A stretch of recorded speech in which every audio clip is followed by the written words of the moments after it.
Welcome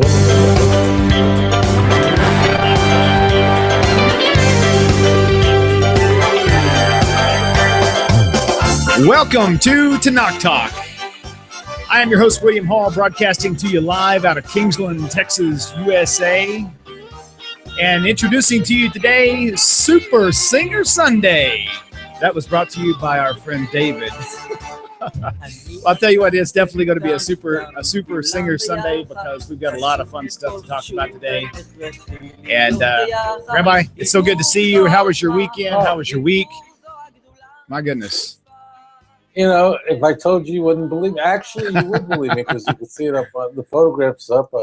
Had the opportunity to lecture in the Philippines, in Manila, speaking Manila's oldest and most prestigious Christian Bible school, an audience filled with Jews and Noachites and pastors and professors. This is really, all I could say is it's very exciting. And it's great to be back in Jakarta. And I'm starting a seminar for those of you in Jakarta this Thursday and Friday, all-day seminar. I should be getting there around noon, scripture. I think. I'm just kidding. How, I'd actually thought about what it would be like to go up there and hang out with you for like a month, but I don't know that I could even get a passport. I think I'm wanted in like 50 states. Something about being an anti-missionary. I'm just kidding. Rabbi? Yeah, if I can get into this country, you can. I believe you. Yeah, that's okay. Well, it's been I've actually got Justin in the studio with us today. Say hey. Hey, how's everybody going? Oh, it's a big pleasure to see me and to hear from me, and it's great to talk to me.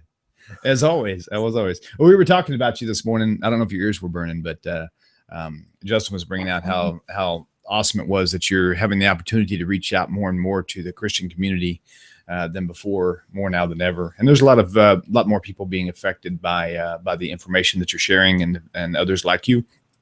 And so it's making our jobs a lot easier, like on my end and Justin's, when we are approached by Christians or Messianics and such, to be able to have I would just simply call it an education on this stuff. It's not something that's that readily available because most people are afraid to even go near it. So I want to thank you for that, Rabbi. So. Oh, well, fine. It's great. What am I supposed to say? 35 years ago or whatever it was, 35 years ago or so, I saw the problem, and it was a relatively new problem. 35, yeah, a little more than that. And I knew an answer. These people needed answers. Mm-hmm. And I didn't realize it would go to this level. I didn't think Gentiles had anything to do with what I was doing. That all would change. Anyways, it's great to be here. It's great to be back in Jakarta. I'll probably be back in Manila soon. Awesome. It was very exciting, yeah. Very good. Well, before we get kicked off, everybody, I've got on the background today, we've got Volume 1 and 2 of Rabbi Singer's books. If you've got Volume 1, you will need to give that away and buy this 2-volume set. And these are really study guides, not just to be handled by themselves. They really go hand in hand with the CD sets. So if you really want to maximize your use, if you're going to buy these books, you might as well spend a little bit extra more and get the CDs too, because some views the CDs are just as, if not more powerful than the actual books themselves. The books are great because you can turn to them at any given moment and carry them with you. You don't need a CD player for them, but they do go hand in hand. So keep that in mind. So, Okay, Rabbi, we've already got our first caller. So why don't we go ahead and see what we have? Welcome to Tanakh Talk. This is William. Hello, anybody with us? Hi there. Hi. Who do we have today? Hi. This is Jane. I just wanted to let you know that your audio is not turned on. Interesting. We unmuted the microphone. Let me see. Let me check that again. Hey. Also, I don't know what error occurred. Please try again later. I'm sorry. Say that one more. Say that one more time, please. I keep losing this on my computer. Okay. It says an error occurred. Please try again later. And I've cleaned my cache a couple times. I don't know if it's my computer or just on your end. Interesting. That would be something truly good to find out. Hey, would you do me a favor?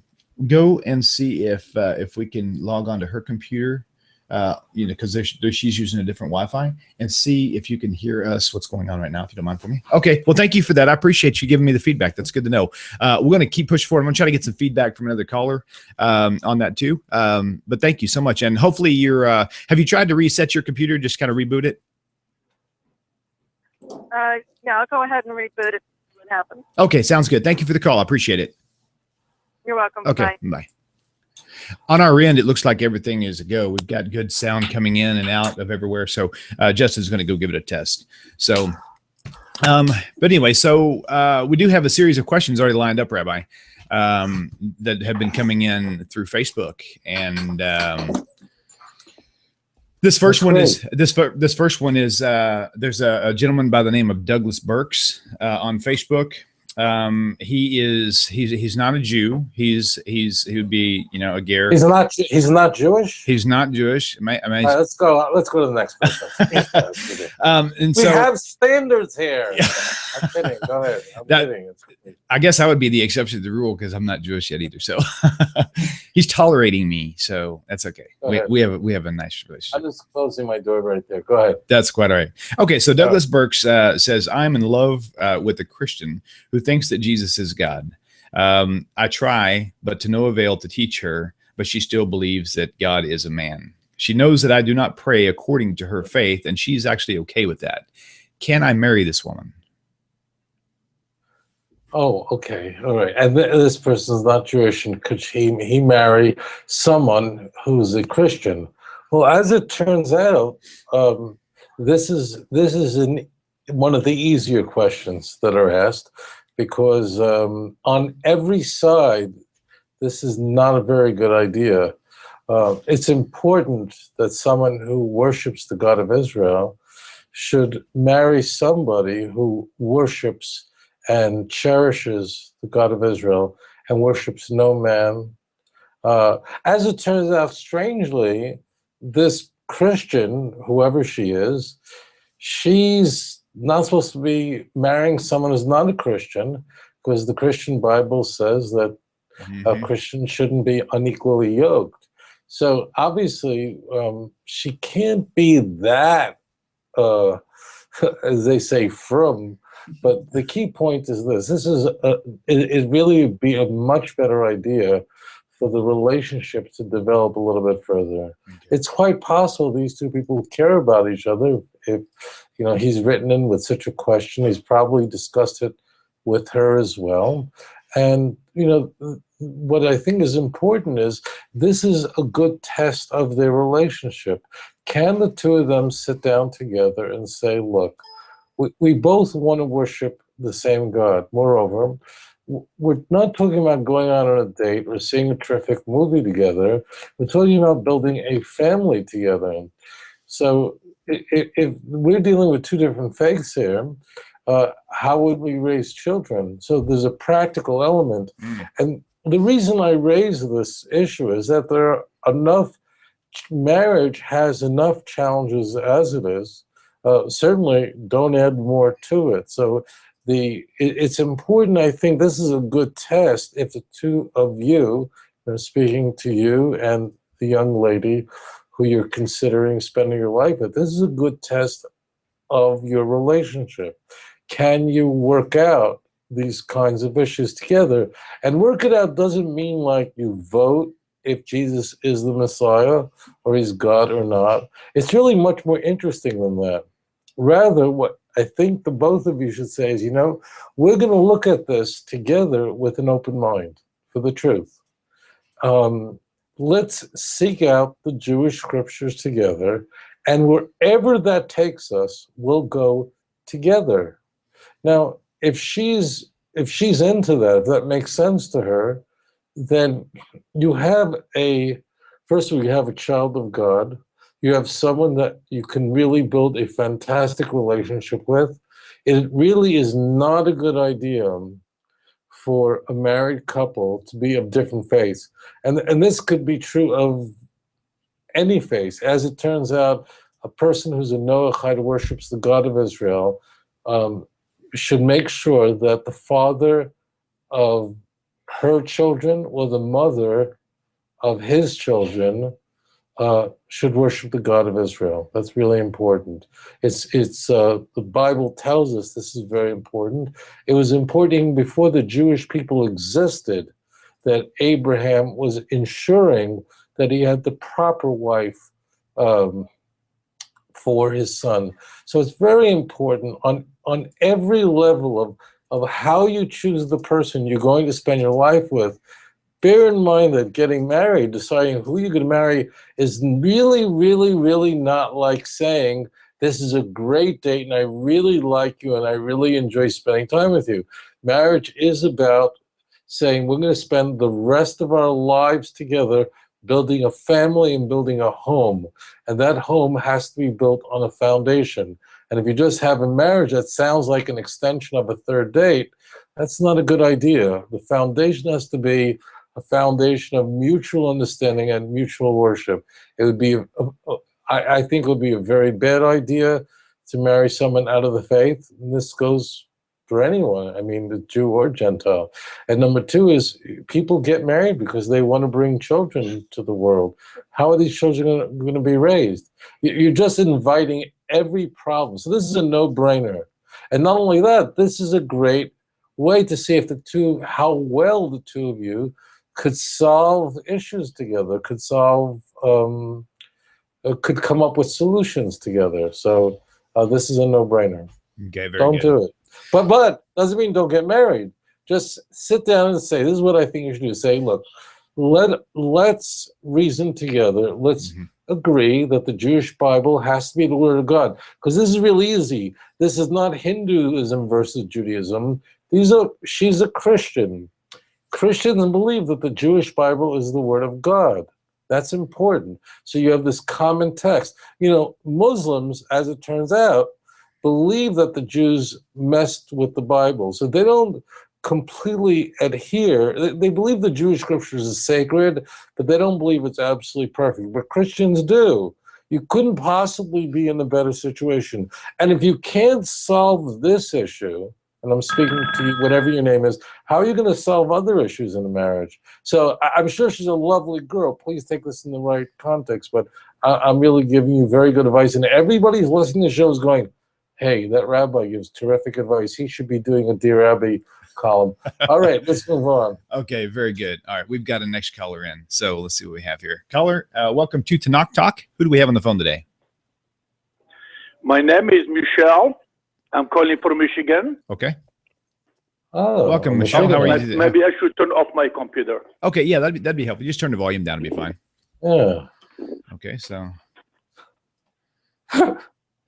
I just told myself a funny joke. Go ahead. Yeah. From Michigan. Okay. All right, Michelle. Hi, whenever you're ready. Sorry, I'm back. That's perfectly fine. You go right ahead. Come on.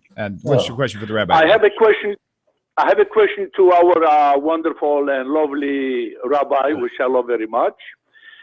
Is there any connection between Lag BaOmer and Bar Kokhba and Rabbi Akiva revolt? I heard that there is. That's a good question.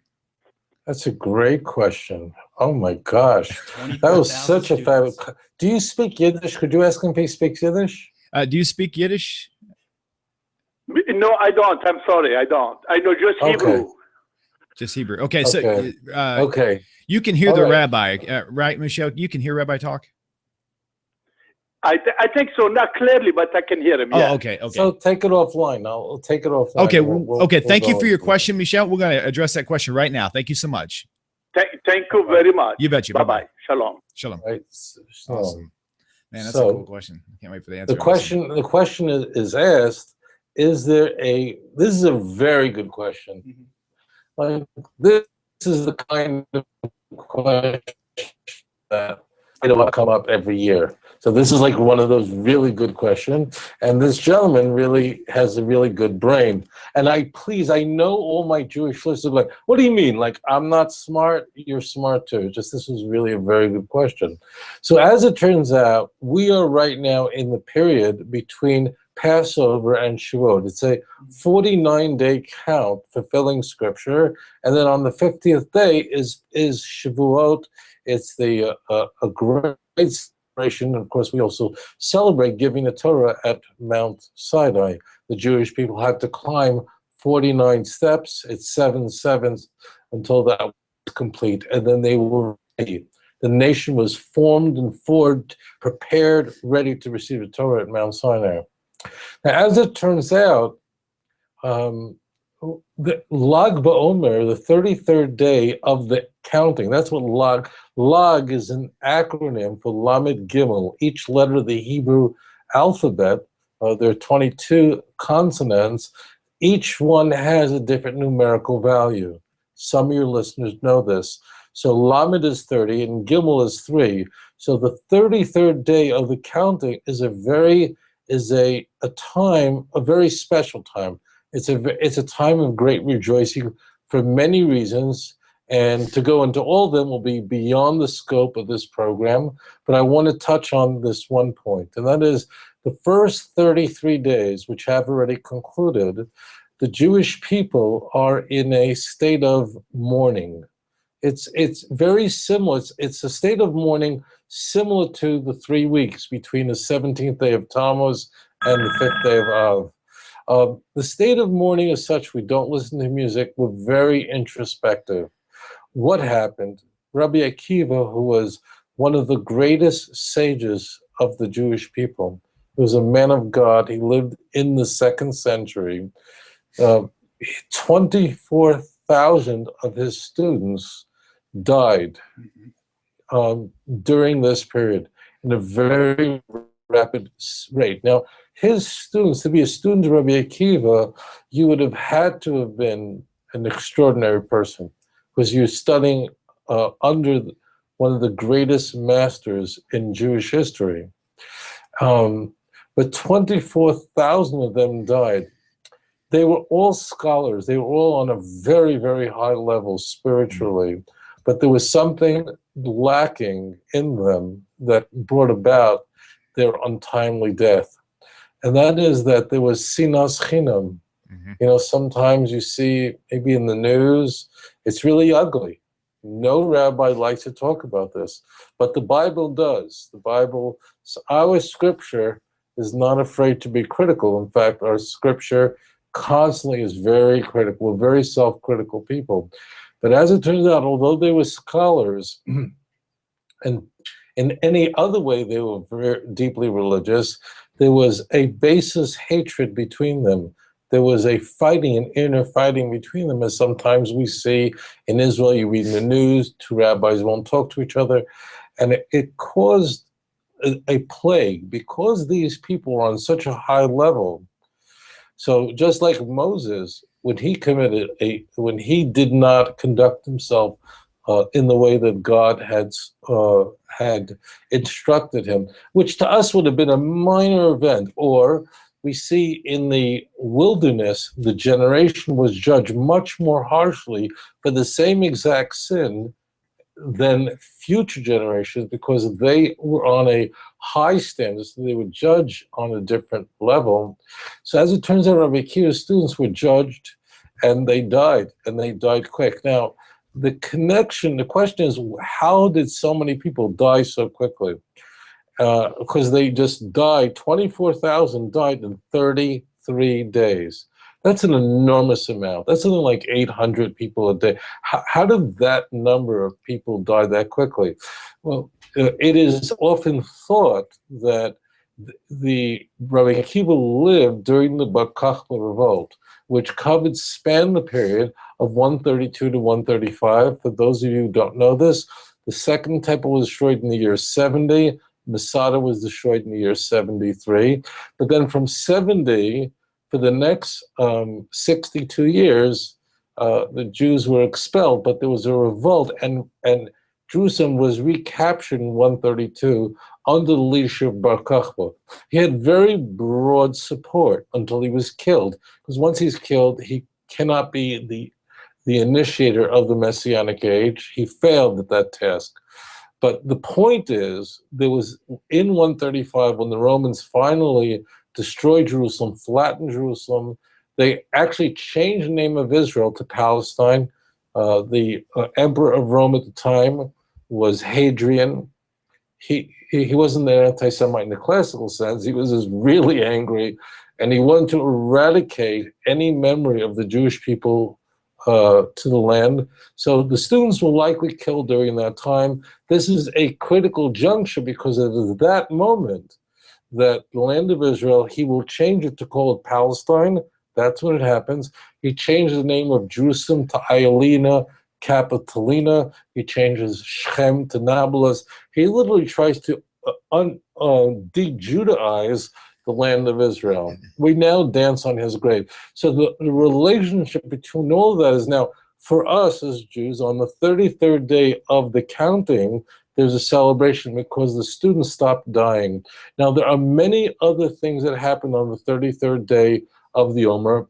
Specifically, a burst of light came out of the Zohar. There's much, much more, but I'm going to answer that question very directly. The students stopped dying, and as a result of that, there is a celebration. There's more to this that relates to Shimon Bar Yochai, but we're not going to go there because I wanted to answer his question. That's a really great question. It is likely that the students died in the war with Rome. Again, that's the second war with Rome. The first war is 66 to 70. There's an extension of Masada to 73, but essentially 66 to 70. And then there's another war from 132 to 135. So that's the second war with Rome. Okay? Got it. Okay, very good. All right, we'll move on to our next caller. Caller, welcome to Tanakh Talk Live. Who do we have on the phone with us today? Nathan from Youngstown. Nathan from, you said Youngstown? Where is that at? Yep. It's Pennsylvania. Ohio. Pennsylvania? Ohio. Oh, Ohio. Okay, Nathan. Okay, very good, Nathan. Well, what is your question for your rabbi today? Okay, yeah, so this is a question for... Say that one more time. Okay, so go ahead. Basically, a question based on more like Jewish ethics, Jewish Musar. So in Christianity, there's the idea of what would Jesus do, and it sort of gives you a picture of his life. People open up the New Testament, they look at the Gospels, they can pull out parables and stuff like that, and they have the role model to look to. So in Judaism, I know there are a lot of good Musar books, like the Path of Just, Perkei Avot, and other works like that. But I was curious if there's any particular Jewish character, rabbi, that would be a very good model for embodying Torah, in the sense of someone to look up to.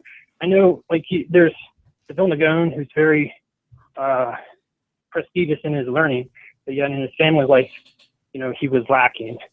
And I am familiar with, like Rabbi Meir Kagan, and some of the stories about his life.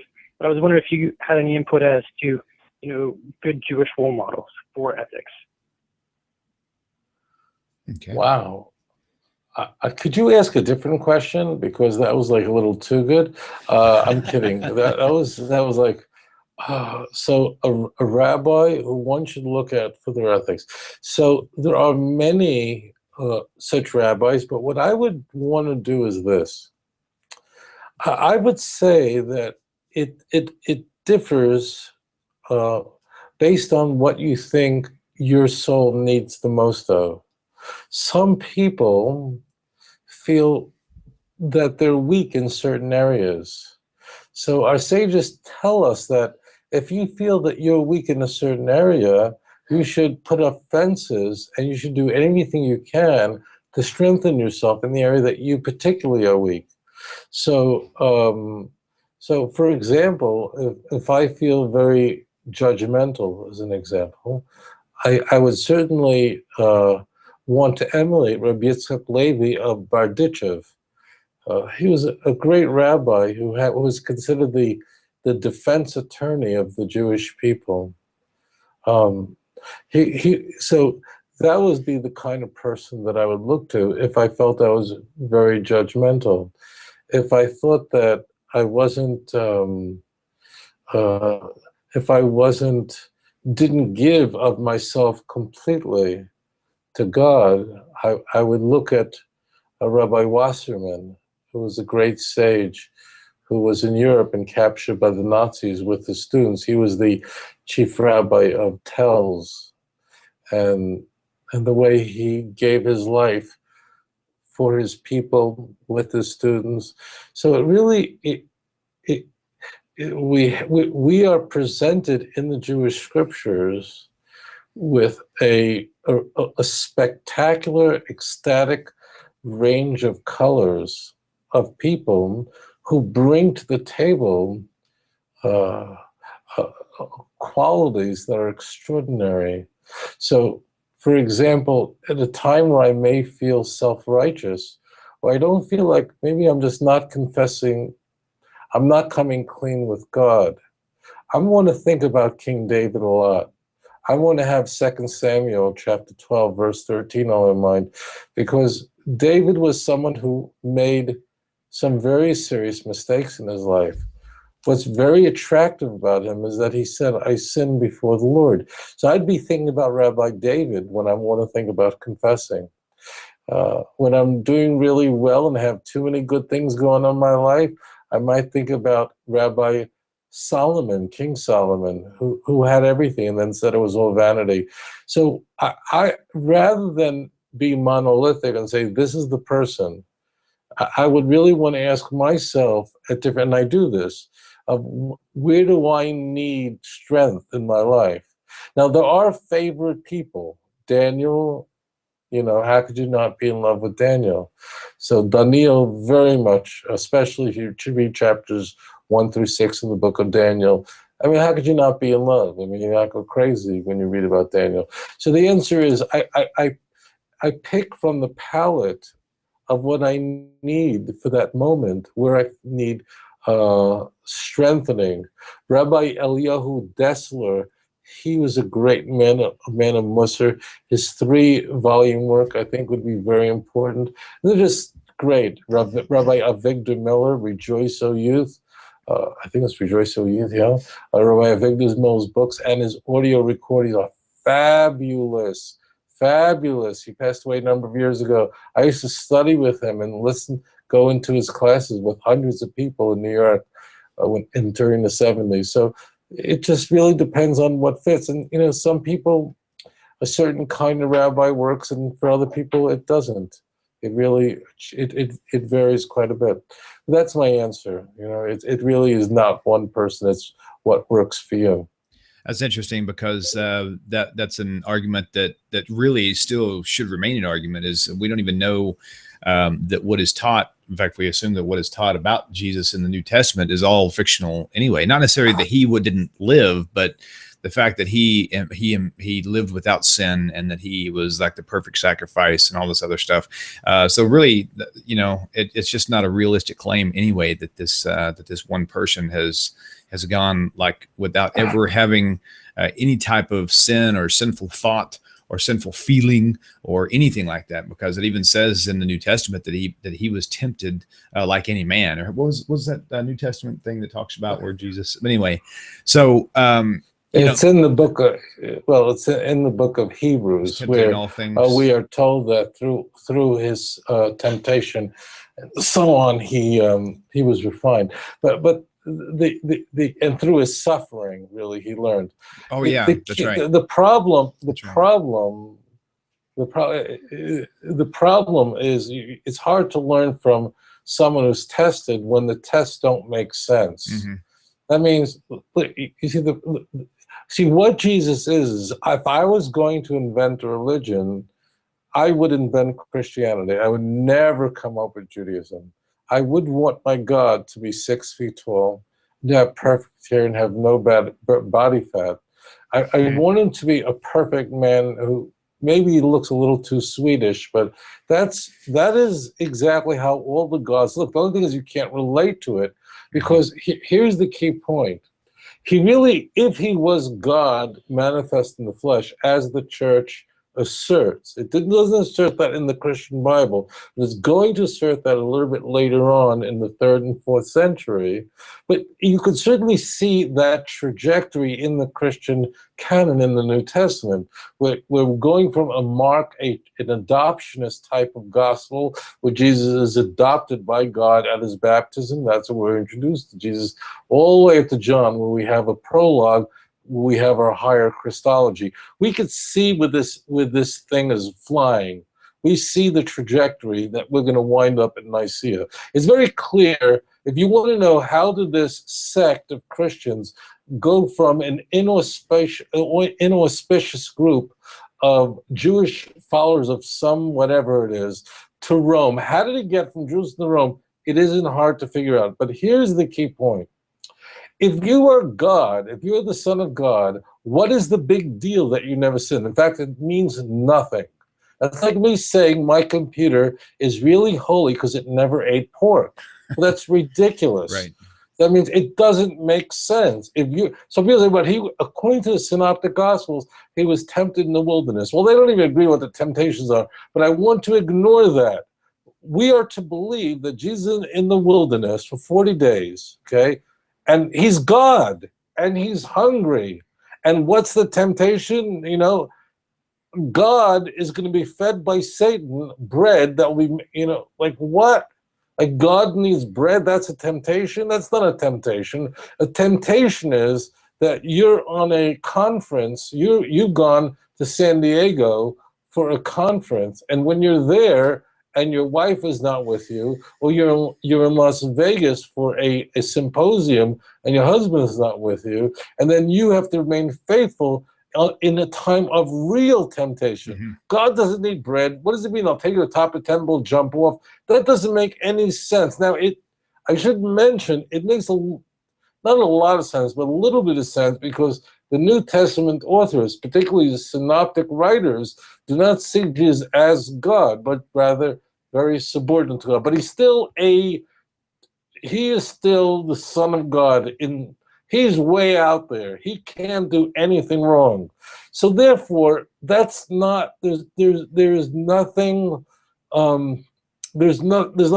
Therefore, he can't be righteous, because there can't be any temptation. Mm-hmm. It's Abraham who really genuinely, I'm sure, did not want to leave Mesopotamia, to go to a place unknown, to leave his birthplace and go to a place that I'll show you. Mm-hmm. God doesn't even tell him where he's going. And then God promises him, from this child Isaac, you are going to have an eternal nation.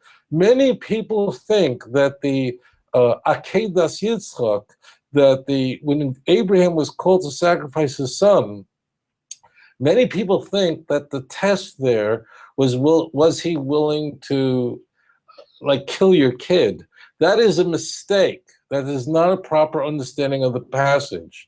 Genesis 22, the test there was something, it's just deeper. The challenge to Abraham, this was a real problem for Abraham.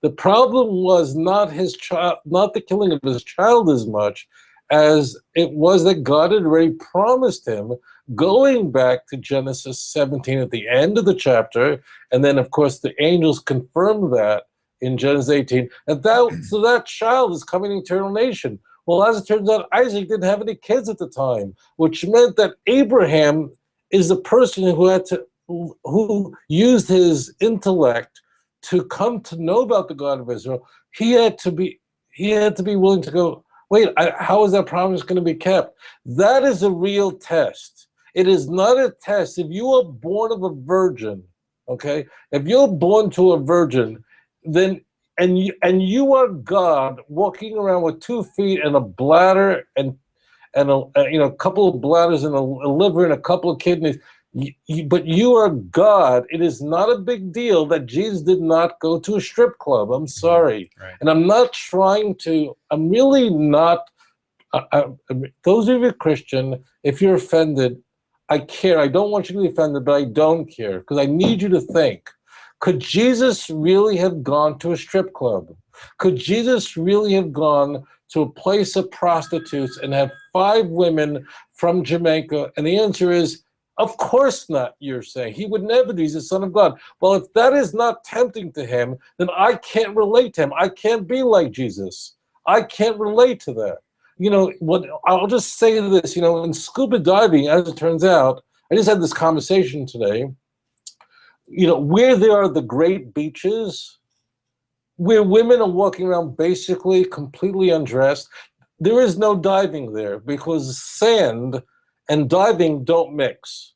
So actually, where we dive are places where there are no beaches. It just works out that way. There are no beaches there.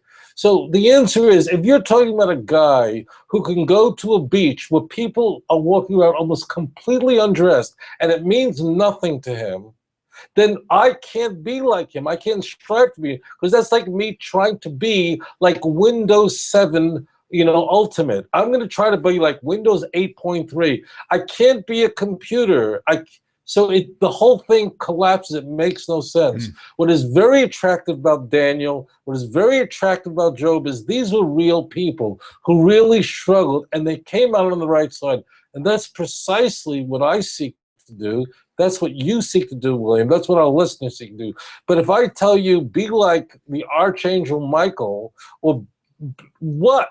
But they're not tempted by these things. Right. You understand? When I go through an airport, I'm going to tell you this, and I see Nathan's hot dogs with the French fries. When I see those Nathan hot dogs sizzling there, that is temptation for me. That smells great. Bacon stinks, and shrimp looks like a cockroach. But those, I mean, it's the most disgusting, vile thing in the world. I have absolutely no personally, because I've never eaten pork in my life. I've never eaten anything non-kosher, to my knowledge. Unless someone, you know, I don't have any temptation for this. Okay, but the one big one is Nathan's hot dogs. They look great. They look fabulous. That's temptation. Okay, I can't aim to be like, you know, be like Jesus. Like, what would Jesus do? Come on, that's ridiculous. It doesn't make sense. The story doesn't make. You can aim to be like someone who struggled, who made it. Jesus didn't struggle. Then he would say he was tempted. He really was tempted. God really was like, what was Satan promising Jesus if he was God? Like, if he'll jump from the top of the temple down, like same, like, then he'll be what? He's God already. Like, and if he was actually tempted in all manner of things like men are, like the New Testament suggests, then that means, again, he wasn't God. He was a human being. Well, then, right. But then that means, right. And the New Testament actually says that God cannot be tempted. So it doesn't work. It's just what it is. Here is what it is that it's very attractive. It is very appealing. It is like when you're going through a supermarket and you're checking out. Now, they don't have that in Indonesia, because this is like a very religious thing. So they don't have these. I'm sure there must be magazines somewhere, but I don't see them. But in America, as you check out, they have those magazines like Cosmopolitan, whatever. Guys don't read this, but we see it on the front page. We see these women in there, and they look perfect. There's like nothing. Now, of course, they're photoshopped to death. And God only knows what's done to them before they even stood in front of a camera. So, but it is attractive to see when you see people who look perfect. And that's what celebrities are. They're attractive people who generally, not always, are morally completely corrupt or messed up. And they were all surprised that their lives are such a disaster. Like, why is their life such a disaster if they're so attractive? See, that's how we think, because we're dummies. Stop thinking that way. But that's what Jesus says. Jesus is man's attempt to create God in his image. Judaism is God's attempt to create man in his image. Right. Period. Got it. Okay, before we take this next color, to kind of close in on what Nathan from Ohio was pointing out, it made me think of someone had mentioned up, and this is something I'll have you address in a few minutes, Rabbi, the prophetic genealogy from Adam to Noah. All of the Christian world and Messianic world is so amazed because from Adam to Noah, if you take the meaning of every one of their names, it actually paints for you the story of Jesus. And so this one fellow I went on Facebook with, and I went and dissected them one word at a time. And by the time we were done, I said, this looks more like Moses than it does Jesus.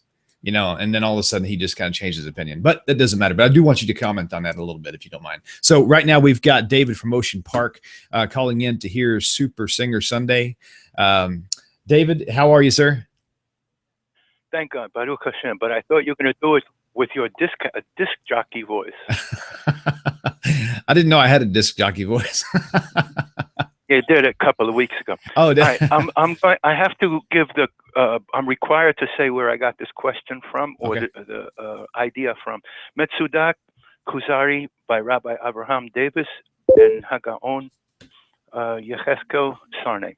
So in the introduction, the question is the Kuzari addresses itself to one of the fundamental questions of all ages: the credibility of Judaism. Why do Jews believe that God chose the Jewish people as their own, that he performed miracles on our behalf, and revealed himself to us to present us with his divine law? Rabbi Yehuda Levi sets forth the historical roots of Judaism. That's, I guess, is a question to Rabbi Tovia. And one more, please. I'm always presented with this, Rabbi Tovia. What's the question? I didn't hear a question there. So go back and just kind of reword. It sure is a statement, but I love to hear your commentary.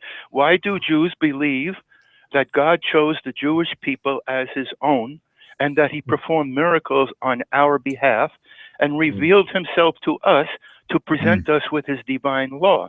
So I might add, and no one else. And why do we continue to cling on to this? And everybody else, I'm adding, wants to replace us, whether it's the Islam or the Christians. They want to replace that. So what's your commentary? Let me do that. So I love the Kuzari. The Kuzari was written in about the year 1140 by Rabbi Yehuda Levi. Yes. Let me interrupt you real quick. Can we go ahead and get David's second question? You want to do both questions, David, and then we can disconnect and free up the phone lines? And then I'll hang up. Yeah. Okay. What's your other question? The other question is, it's presented to me all the time, and I don't find anything to back up the Christian statement that Jesus was a rabbi, and he entered the temple many times, and he taught the Pharisees, and he overturned the tables in the temple. I can't find anything to back that up. And that's a question to Rabbi Tovia. Rabbi Tovia, thank you for your wisdom, your knowledge, your kindness, and your patience. And wil'Liam, thank you for this venue to give a lot of people opportunities. God bless you. Yes, sir. Thank you. Thank you. Shalom, my friend. Thank you. Okay, very good. Okay, so Rabbi, you got those questions. Very good. All right. All right. So let's go back to the first question. The first question is really very exquisite. Do you ever have like a really great wine? Really, really great wine. Now, when I was a kid, I grew up with Kedem and Manischewitz. I had nothing against them, but I didn't know what great wine was until we actually started coming out with kosher great wine. And then when I finally had like a great wine from the land of Israel, from the Galilee, from Hebron, from that's Judea, or from the Golan, you just sit there, with a really good Cabernet that's dry, but and it's got all the flavors going on. And after you drink it, it's smooth. But then for about 20 seconds, the flavors just came. You basically, your tongue starts dancing because there's so many things going on, and that's what happened in that first question. So I want to dance with the question. It's exquisite. So the Kuzari does address Rabbi Yehuda Levi, who's a great Jewish thinker, philosopher. Oh yeah, be like him. That would be fabulous. He's my hero. But the question is, God chose the Jewish people to be given great blessings, and he had performed great miracles on behalf of the children of Israel. So, what does it mean to be chosen? So, in fact, that's a misunderstanding. Really, the entire book of Genesis is focusing completely on not God choosing a people, but rather finding a people, a family, one person that would choose him. It's not that God said, "You're white, you're yellow, you have a great hairline." That's not what happened here. If you look at Genesis, what God is doing is, I'd like to do this with you. What happens in Genesis is really very spectacular. If you go to Genesis 1, the helicopter is like flying it's moving really quickly. And then, and what happens when you get to Abraham at the end of chapter 11, boom, it stops. And if you notice that when it gets to Abraham, it's like that's done. We may have a mention of Abraham, his father, or in-laws, or nephew, or something, but it's tangential to the story. Abraham is it, and then it's like Google Earth. When you hit the plus sign, it just magnifies on Abraham.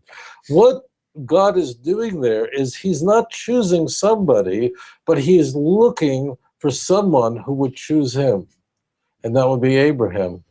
And then what happens is there's a weeding out process that goes on. God cannot work with Esau. He can work with Isaac. He cannot work with Ishmael. He can work with Jacob.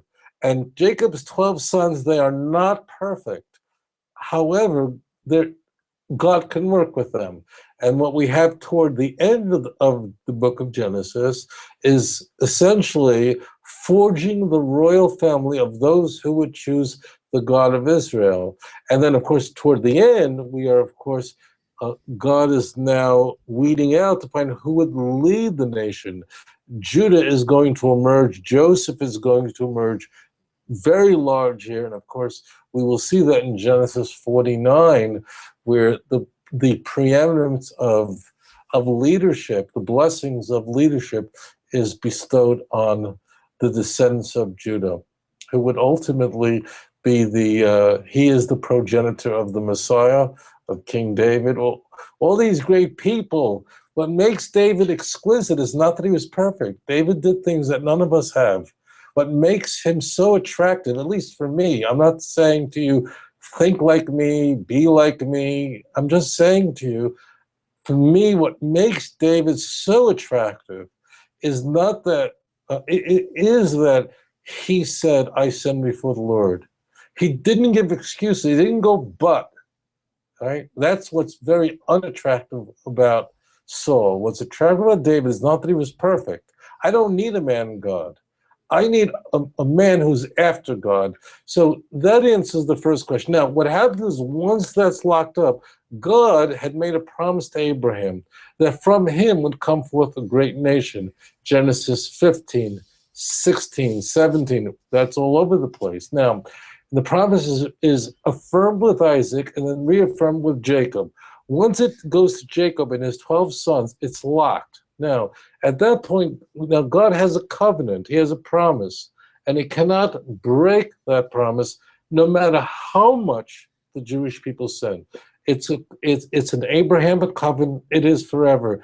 The Jewish people, the nation of Israel, the land of Israel, it's eternal. It's in fact the nation of Israel, the land of Israel. It's the only nation ever created through a sovereign act of God. Now, at that point, we have later stages where the Jewish people are going to wander and turn their back on the God of Israel in some ways that are very shocking. But Scripture tells us this, that no matter what happens, God would never destroy the Jewish people completely. Read the end of Leviticus 26. That's one of the hardest chapters in the Bible to read. It's just painful. But then God says, I'll never, ever destroy you. I'll never break my covenant because I made a promise. So once God forged the promise, this is very critical. Once God forged the promise to Abraham, Isaac, and Jacob, so then the nation of Israel is charged with a mandate to be a light to the nations. I want you to listen to grasp this point. It can be stated that no people have ever suffered more than the Jews. So if any one of you out there is going, well, the Jews are chosen, what exactly were we chosen for? We don't have a monopoly on suffering, but no one has suffered as consistently, as miserably as the Jews throughout history. That was always known, not just in the 19th century. Mark Twain wrote about it. Everyone wrote about the suffering of the Jews. So Don't think that we were chosen for securing our possessions and for wealth. We were chosen to be a light to the nations, to not to be afraid to stand up to the powerful leaders and tell them that, no, man is not a god, and we're not going to worship a man as a god. And you must love you. Every person is created in the image of God. That's what we were chosen for. And if you look at Deuteronomy 7, specifically verse 6, 7, do it now. Change your life today. What will you discover there? It'll say there, I didn't choose you because you're so numerous and you're so good. It's because of the promise I made to Abraham, Isaac, and Jacob. So that it's not that God chose you because you're white or black or yellow. God was looking for a people that would choose him, and he found it in a family of Abraham, Isaac, and Jacob. They chose God, and in turn, God chose them. Okay? So that answers the first question. The second question was, remind me. Second question was regarding the overturning of the tables in the temple. I've heard a lot of interesting theories on that, and they're all plausible, but what is your opinion? It's all right. So we have actually in all the Gospels, we have a story of Jesus turning over the tables in the temple, the money changers in the temple area, in the superstructure. We do have a variant here of when he does that. Does he do that in the beginning of his ministry or at the end of his ministry? Well, it depends. According to John, it's right in the beginning. According to the synoptics, it's at the end. That's not important. It really isn't. And I'd like to get people away from that. First of all, why would there be money changers at the temple? Like, why? Like, normally, if you land in Indonesia, so at the airport you want to change your money, so you can get in a cab and not be using dollars or not be using shekels. But why a temple? Well, as it turns out, in the Roman Empire, the coins, the currency, had idolatry on it, which was not allowed to be used in the temple. Why would you need money in the temple? Well, it's a very simple reason. If those of you who are coming on any of the tours I'll be doing in Israel, there were a lot of stables where animals were sold at the temple. And the reason is really simple. If you were lucky, let's say you lived in the Galilee, okay, in the northern Galilee. Let's say you lived in the Galilee. Jerusalem is an 80-mile trip. That's 5 days. That's if you're really lucky, because in the Second Temple period, Moses didn't even live in the land of Israel. But let's just take that, okay? Now, that's a big deal. In the ancient world, to get from Eilat or to get, to Jerusalem, that was a very big deal. People didn't make it alive. And you wanted to make sure you had to limit the amount of baggage you could take with you. You certainly didn't want to bring your own sheep. You could. But imagine if you wanted to bring an offering, you wanted a Passover lamb or whatever it was, do you bring a sheep from home, from the Galilee? Or do you just bring money with you and then purchase those sheep or purchase a bull or whatever it is, any sacrifice when you get there? So you have to have all that check and baggage. It's really this is not complicated. And that's why in the temple superstructure area, the place where animals are kept, because people didn't want to check in their baggage. They'd rather buy it when they get there. Mm-hmm. It's, this is not brain surgery. Now, why is there changing money? Well, changing money is because you'd have a coin that has a picture of some idol on it, and that wasn't allowed to be used in the temple. You could not enter the temple area with coins that had a picture of Jupiter or Zeus on it. I mean, that was obvious. So you had to have a different kind of currency that was was devoid of any kind of idol worship. All the emperors of Rome were all worshipped as gods. From the first emperor of Rome, Octavius, Caesar Augustus, all the way straight through, all of them were gods. You can't have Caligula on your coin, okay? Forget that. So now we get to the Christian Bible. So the Christian Bible says that there's people who are changing currency so that the temple is not defiled with idol worship. This is a scene that we are told that Jesus says turns over tables of the money changers who are going to allow the temple to remain a sterile environment. the way it is portrayed in the Gospels is that the Jews are sitting there haggling, it's like in The Merchant of Venice, squabbling over money, changing money, ripping people off. And Jesus had enough of that kind of stuff. It's the story of how he's portrayed juxtaposed against the other Jews. That's the key. It's the contrast. Jesus wants to heal people, and all the Jews want to do is prevent them from healing people. The Jews are just changing money with whatever the problem is, and Jesus is turning over the tables because Jesus says, why do you, the essence is why you bring this sort of, why you bring this currency exchange, and why is there money going on in God's place?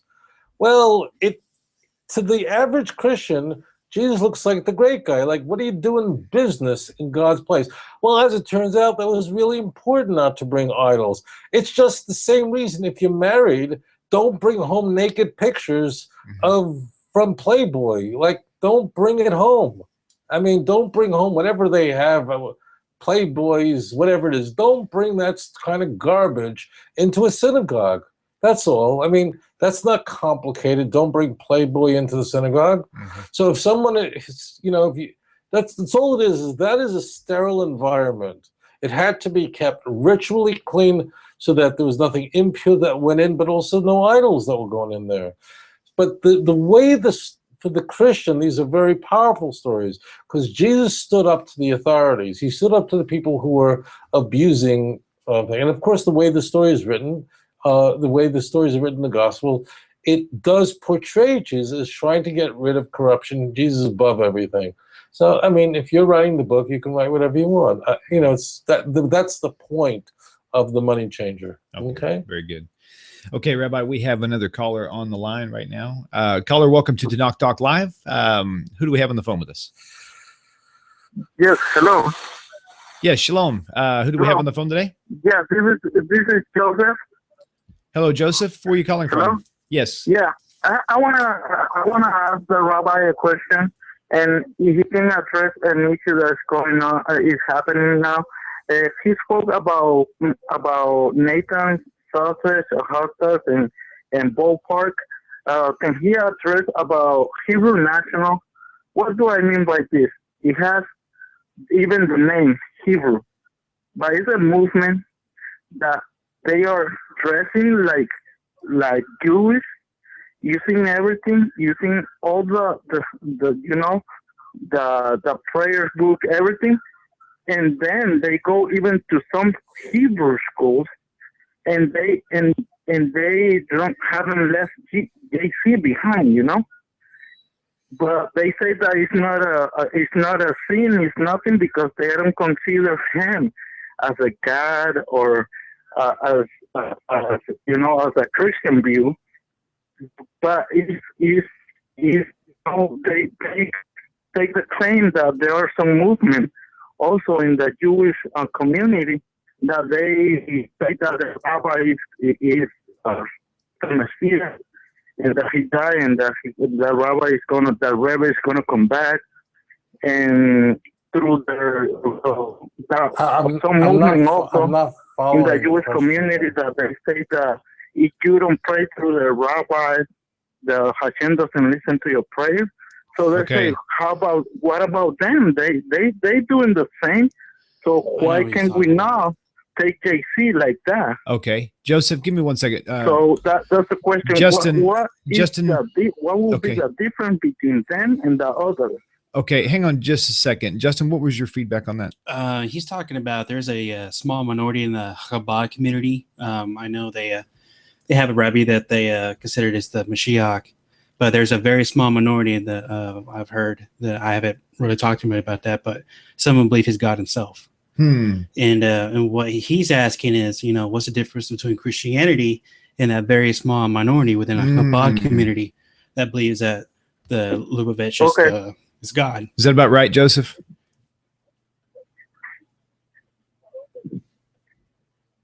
Joseph, are you still with us?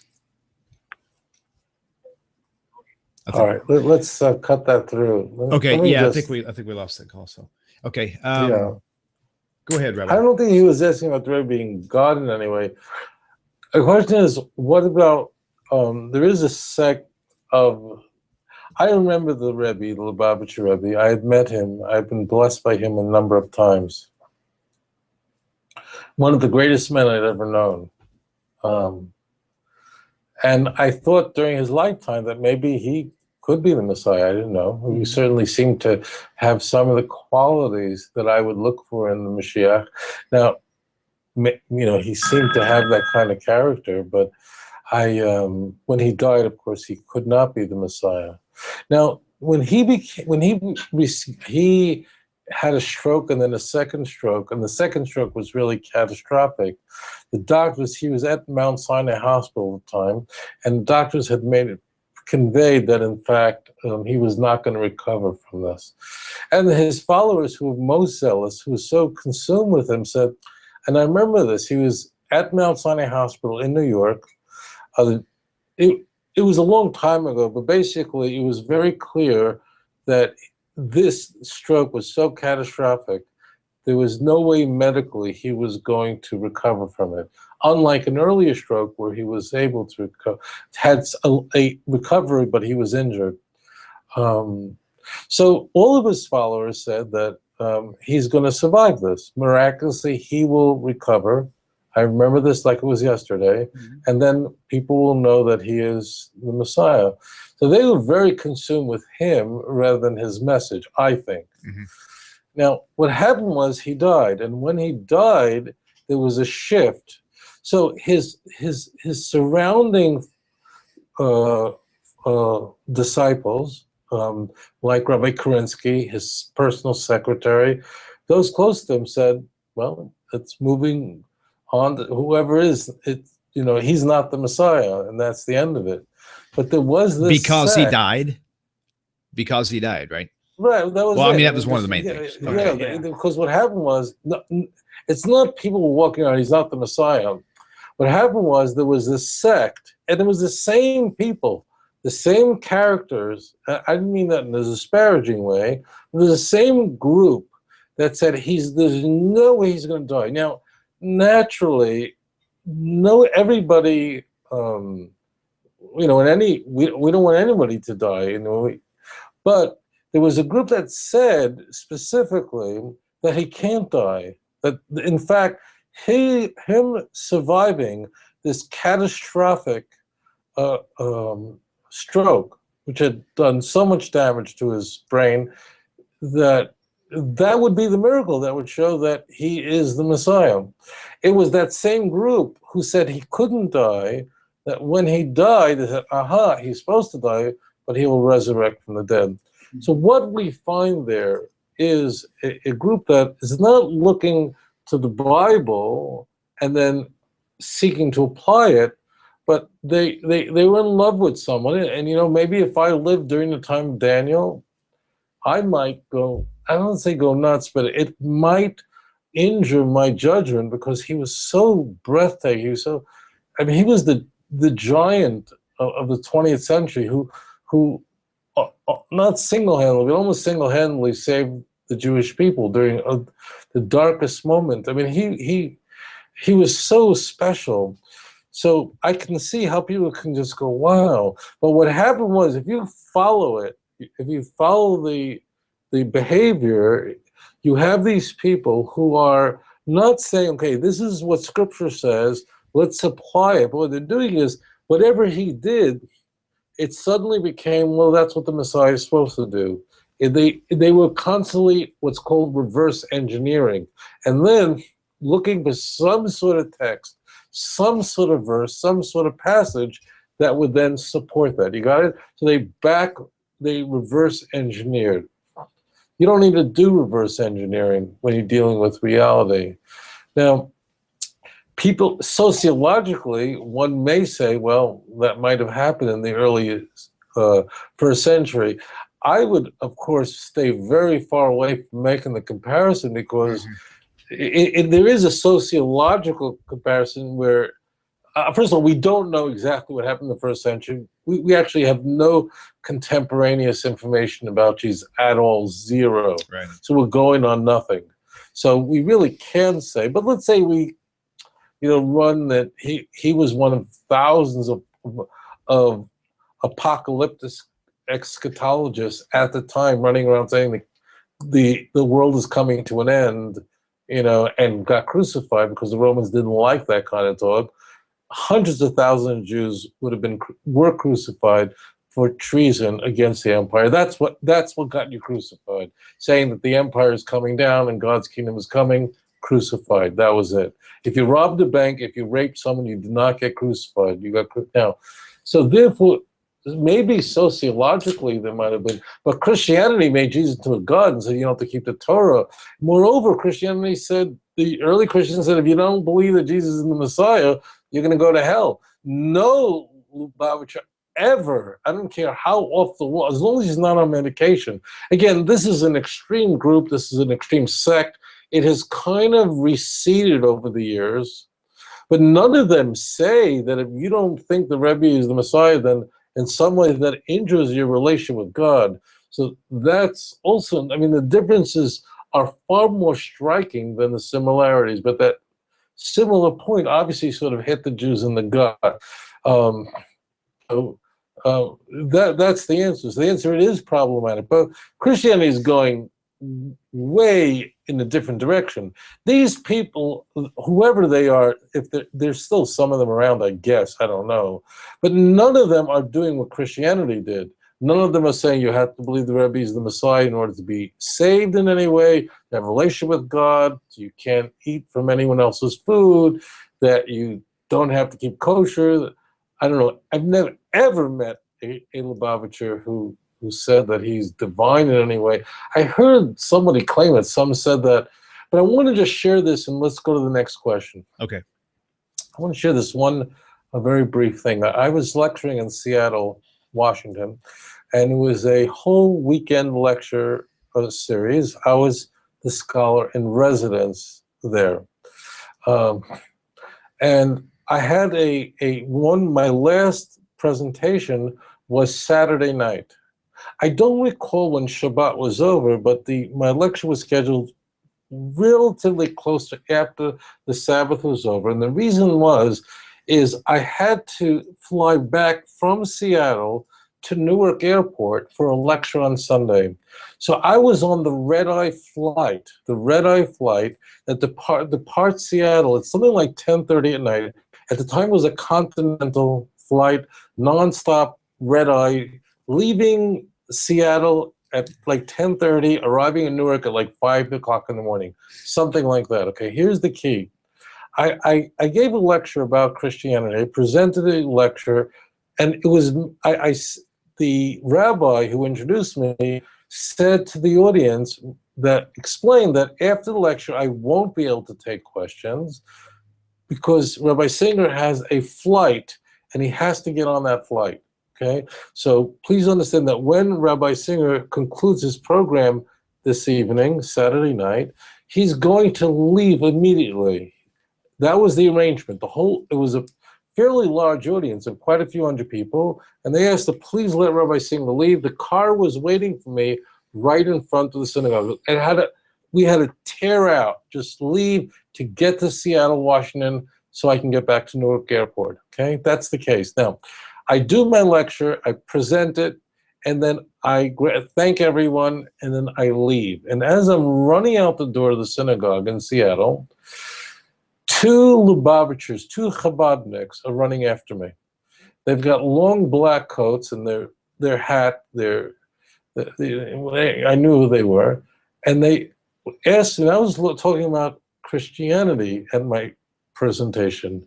And as I was getting in the car, they kind of, not accosted me, but stopped me and said, Rabbi Singer, why didn't you speak about what these guys are doing, calling the Rebbe the Messiah?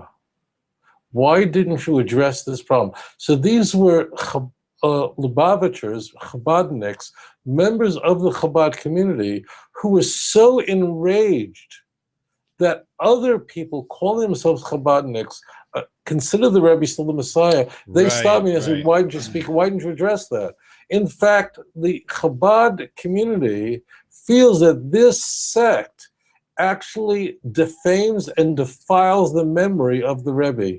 Understand, the greatest opponents of this sect are members of the Chabad community. And that's the point I wanted to make, and we can move on. Wow. But, okay. You know, it's really sad because I've seen somebody posted something on Facebook recently that there are groups out there, religious Christian Messianic religious groups out there who are taking pictures of like Michael Skovac or maybe even like you, which I doubt they'd ever do that, but actually saying that that God is revealing the Messiah through these people, so basically kidnapping the picture of you, saying that Tovia believes in Jesus. That's sort of propaganda that they're pushing out there. And so it wouldn't surprise me at all in the same sense. I have heard that same claim about they believe that he's going to come back. He's going to be the Messiah. But you said something really important before, that as soon as they die, that immediately they couldn't have been the Messiah, because the Messiah is supposed to live long, is supposed to have offspring. Well, let me just a point. Yes. I want to just add this point, if I may. In every generation, the Messiah can come. Mm-hmm. From the moment the second temple was destroyed, there was a kinetic energy, means a potential energy for Mashiach to come. The Mashiach is born to a mommy and a daddy, okay, as a human being. And it can't be a baby when he is ready to perform his role as the heir to the throne of David. He has to be obviously an adult.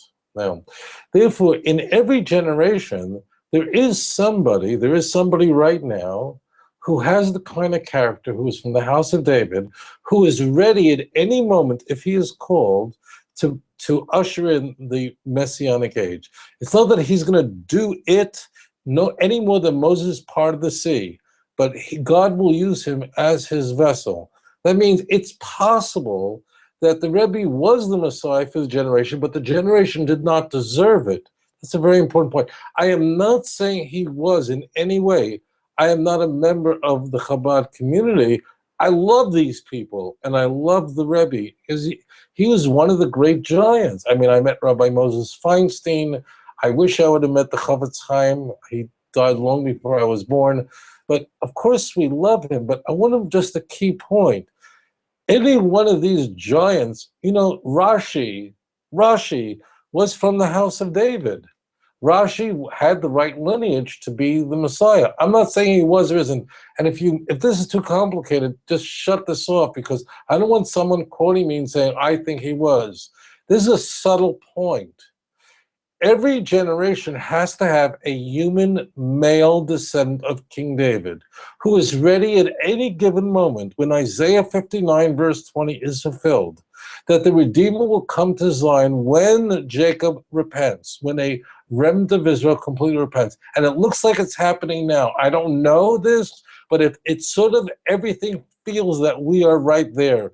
But the point is, there must be someone at any point, at every moment. There has to be a Messiah designated, not that he's chosen like he's born chosen, but he has the kind of character and qualities that are necessary. In addition, he's a descendant of King David. So we don't say that he, therefore, because he died, he wasn't the Messiah. I don't know who was the Messiah 150 years ago. Somebody was designated back then, whoever it was. The point is, he cannot be now. That's the key point. So I hope you get that subtle point. We don't know what was, but remember, there were hundreds of people who were eligible to be the Messiah. I'll end with this point here, because this is an area that people get tripped up in very easily. If you'll notice in Scripture, the Messiah is called a branch, right? In fact, Davidic descendants, royal descendants, are called a branch. Why are they called a branch? Can anybody tell me? Why are they called a branch? Why not a tree? Right. Okay, so this is very important. Now, think about this. A Christian model would be, he's a tree, but he isn't. He's really a branch. Now, what is Jesse called in Isaiah chapter 11, verse 1? What is Jesse called? He's called the root, right? He's the shurish, right. He's the root. So we're kind of missing a tree there. We go right to the branches. Why?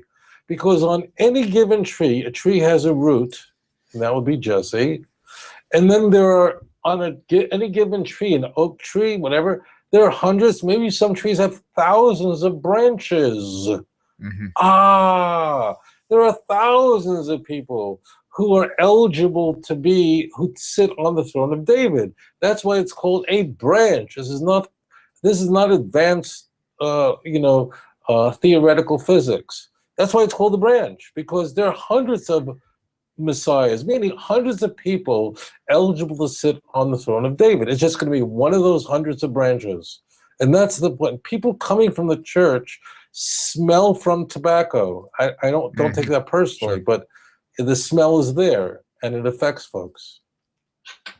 Okay. Very good. Very good. All okay. Rabbi, I've kept David close at hand. He wants to just fine tune his question. David, can you hear us? Yes, I could hear you. No breaking up. No. Okay, good. So please share the rest part of that question. That was kind of an incomplete question you had. There was 2 points. He wanted me to bring up both points. Okay, the first point that was left out was, did Jesus really teach the Pharisees? Why would the Pharisee need Jesus to teach him when the Pharisees were the exalted rabbis at the time, and they have access to the greatest rabbis wasn't Rabbi Gamliel there? And that's one of the other things that the Christians always say. He was teaching all the rabbis. The other item is, for a point of information, Rabbi Tovia, being you brought up with the Chabadniks, Rabbi Kaduri, may he rest in peace, was very, very close to my family. In fact, my family is married to him. And last year, when I was burying my brother in Haram and Uchot over there, David, please, for the clarification of the listeners, explain who Rabbi Kaduri is real fast, please. Rabbi Kaduri is the greatest Kabbalist of this time. And I think Rabbi Tovia is more qualified to explain. But there is a YouTube going around about the greatest Kabbalist of our time, Rabbi Kaduri, died at the age of 105, had a secret letter that says he endorsed and accepted Jesus. Now, when I presented this to his grandson in Israel last year, they were furious, absolutely furious if such a thing could go around. And the comments, if anyone was to see the comments, they were atrocious, horrible. The reason I'm thinking of this now is because Rabbi Tovia was mentioning a certain other issue with another great Rebbe of our time. So there are two issues. Did JC really teach the Pharisees? Did they need him to teach them? And I just, for a point of information, put in the Rabbi Kaduri. Okay. Thank you very much. May I hang up? Yes, thank you, David. Appreciate it. Okay. Does Rabbi Tovia want to ask me anything? Yeah, I know. No, that's fine. That's fine. All right. Thank you. Okay. Thank you, David. With regard to Rabbi Kaduri, he was a very holy sage who died in the winter of 2006. His name was Rabbi Yitzhak Kaduri. He was born in Baghdad probably about 105 years earlier. Lived a very long time. We're not even exactly sure of his age. He may have lived as long as like 118 years. He died very old. I had the opportunity to meet him. The reason I seem sullen, and it would to say that he authored a Christian text that should not be opened until he died. That would be like saying that Elie Wiesel is really a Holocaust denier. That would be like saying that Mahmoud Abbas is the chief rabbi of Israel. It's just so offensive. It's so revolting. It reminds me, this revisionism reminds me of a documentary. I think it's a 10-hour documentary called Shoah. And in the documentary, some people just can't take studying about the Holocaust. It's just too painful. But there is a segment there where the folks who are, people who are filming interview Polish peasants from different towns where Jews were taken and executed. And they claimed that the Jews, as they were being taken to their death, accepted Jesus and Mary.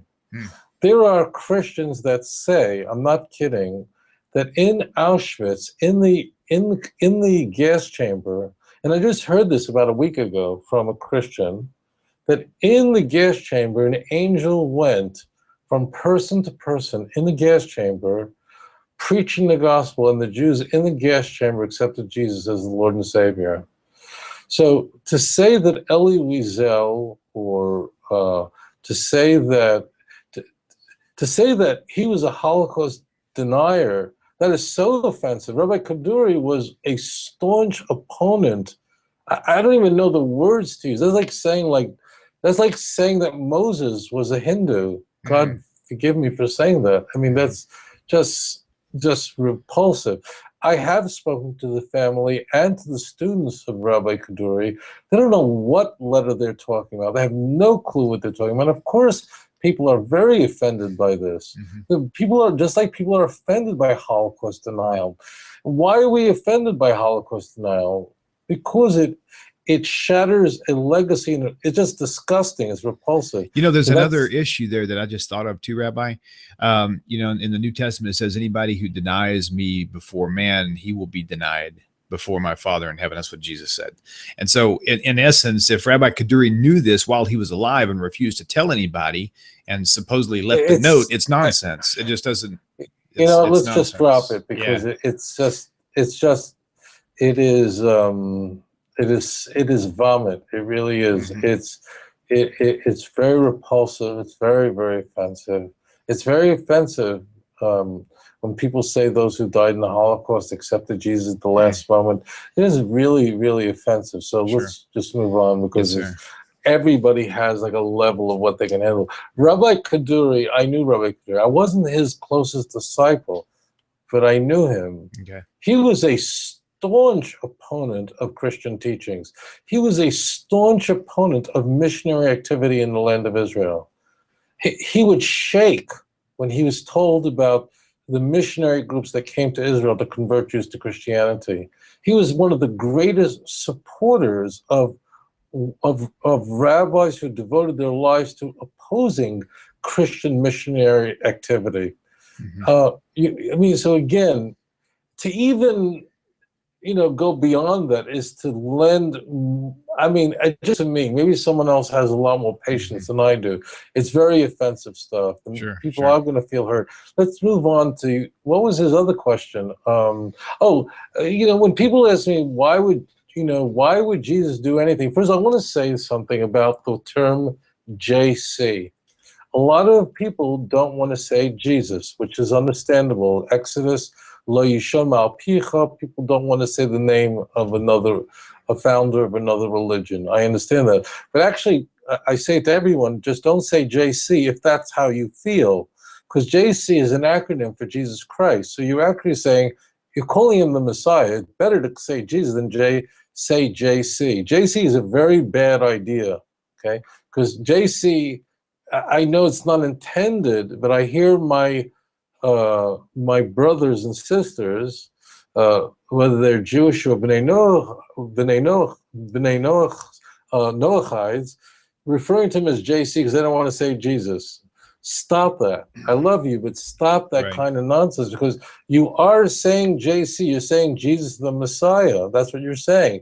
You don't want to say JC. Don't do that, okay? Very good. I mean, just realize what you're doing. It's better to say Jesus than say JC. If you feel that you don't want to, and that's great, but don't say that. Find something else. Next. Now we can move on to the other question. Let's go ahead and take this next caller, and we'll fill in this question afterwards. Go ahead. Sound good? Okay, caller, welcome to Tanakh Talk. Thanks for being patient with us. Who do we have on the phone? Hi, it's Isaac. Isaac, hi. Where are you calling from, Isaac? Dominican Republic. Oh, very good. It's good to have you with us again. Oh. What is your question for your rabbi? Hi, how are you guys? Doing great, thank you. How about yourself? I'm doing good. Nice to listen to you guys. I'm sorry if I throw you guys off topic, but I kind of was able to log on a little bit late into the show. But Rabbi, I mean, I think it's evident to everybody how awesome of a job you're doing. But I wanted to kind of address another issue that I think could be affecting the Jewish community in the same way, I guess, Christianity or Hebrew Christians do, and I wanted to get your opinion on it and what could be done about it. And it's atheism.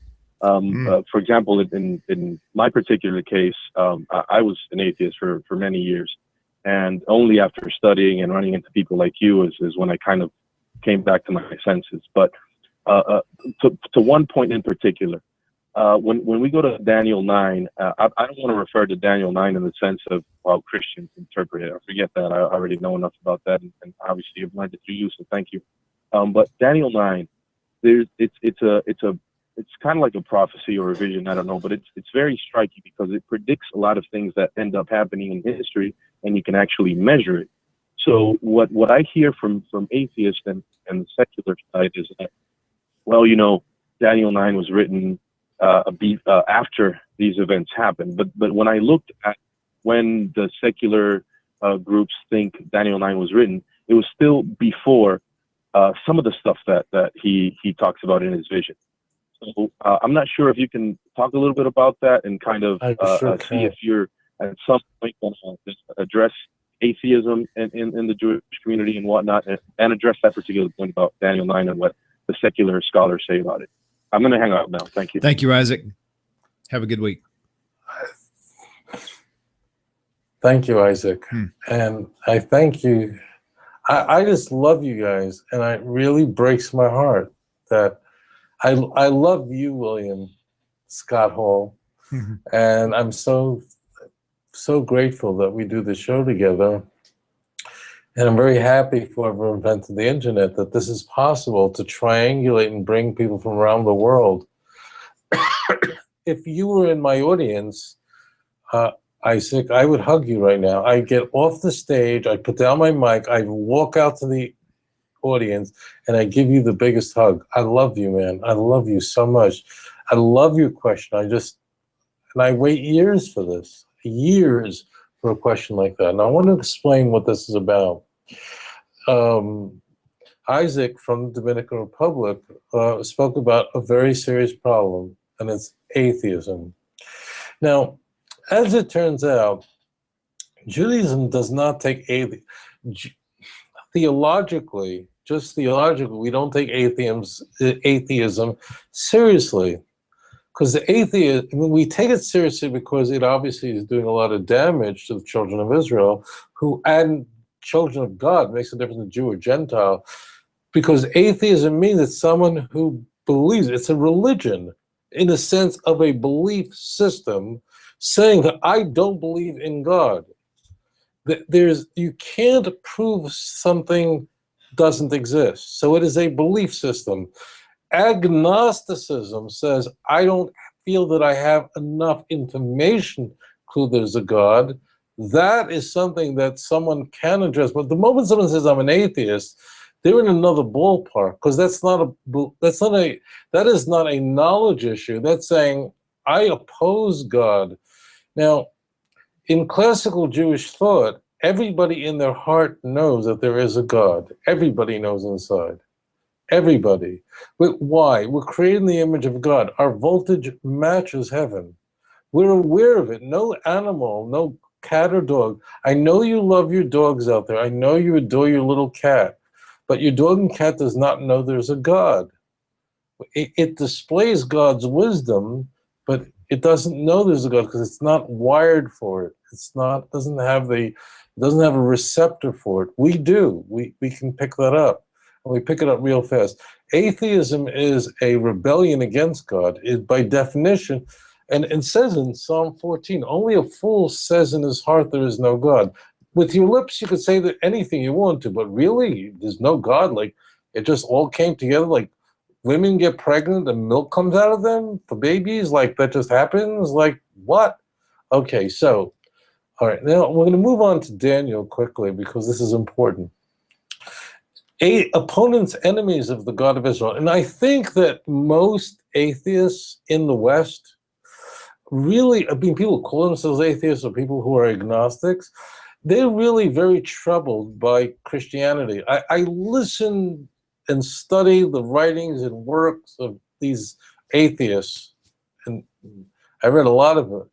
these people are really angry at Christianity. 99% of their arguments are against Christianity.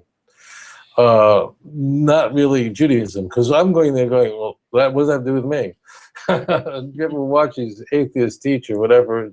It's like, what? We don't believe that. And what also happens with these folks who advance or teach atheism is that they very often have a very strong education and are very knowledgeable about biology or about physics or astronomy, but they have almost no knowledge of Scripture, real knowledge of Scripture. So there's this asymmetrical scholarship they have. They have all this evolutionary biology stuff, and they almost know nothing about the Jewish. I mean, I hear stuff all the time, and I'm like, what? What verse is that? You have no idea what you're talking. I mean, rudimentary. They have no idea. Okay, but I want to get to the issue. The issue is in the book of Daniel.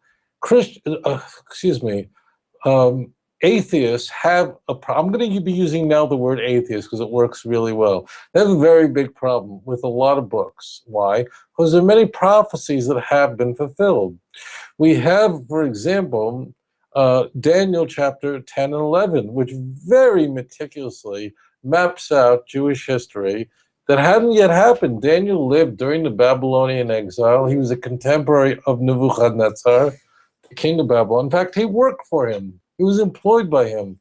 And his employment continued with Darius the Mede in Daniel 6, and it would continue on. He was an extraordinary person. And he is given prophecy by the angel Gabriel, and we'll see that throughout the end of the book of Daniel. Daniel has 12 chapters. The first 6 really read like the 5 books of Moses, a real narrative. It's very easy to read. It's very readable. Okay, from 7 through 12, you need help. It doesn't mean you just need a commentator, you need a rabbi. You could spend your whole life studying, which is great, but you do need a little help there to put it all together, because there is a presumption on the part of Daniel that you're familiar with a lot of things. And if you're not, Daniel 7 is going to be a little hard to wrap your head around. But what is not hard to get is Daniel describes the Babylonian Empire, its demise, the sudden emergence of the Persian Empire. We're actually told how many kings there would be in Daniel 11, verse 2. I mean, we're talking about precise prophecy. We're taught about the Greek Empire, the rise of Alexander the Great. Everything but his name is there. His demise, and then the Greek Empire's division into 4 sections, its collapse, and then ultimately Rome, Edom. That means the final, the 4th kingdom. Now, this is very problematic for atheists.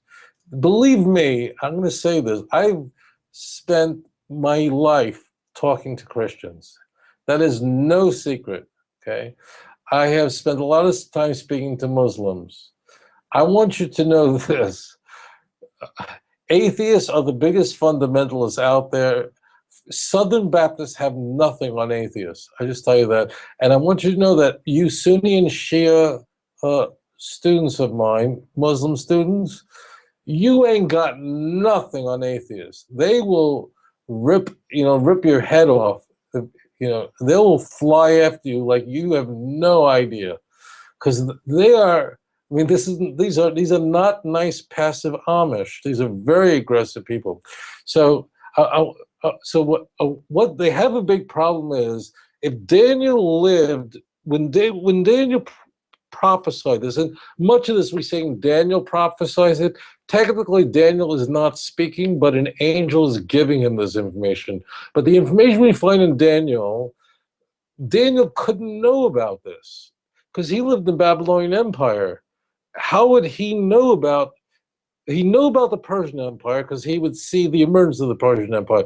But there's no way he can know about the Greek Empire. Therefore, what has to happen is atheists have to reverse engineer Daniel and to say, aha, Daniel really didn't live during the Babylonian exile. He lived much later. He lived during the time of Antiochus Epiphanes IV meaning around 168, 164 BCE. He lived during the time of the Seleucid government, which is part of the Greek Empire. He lived during the time of Hanukkah. Daniel is a forgery.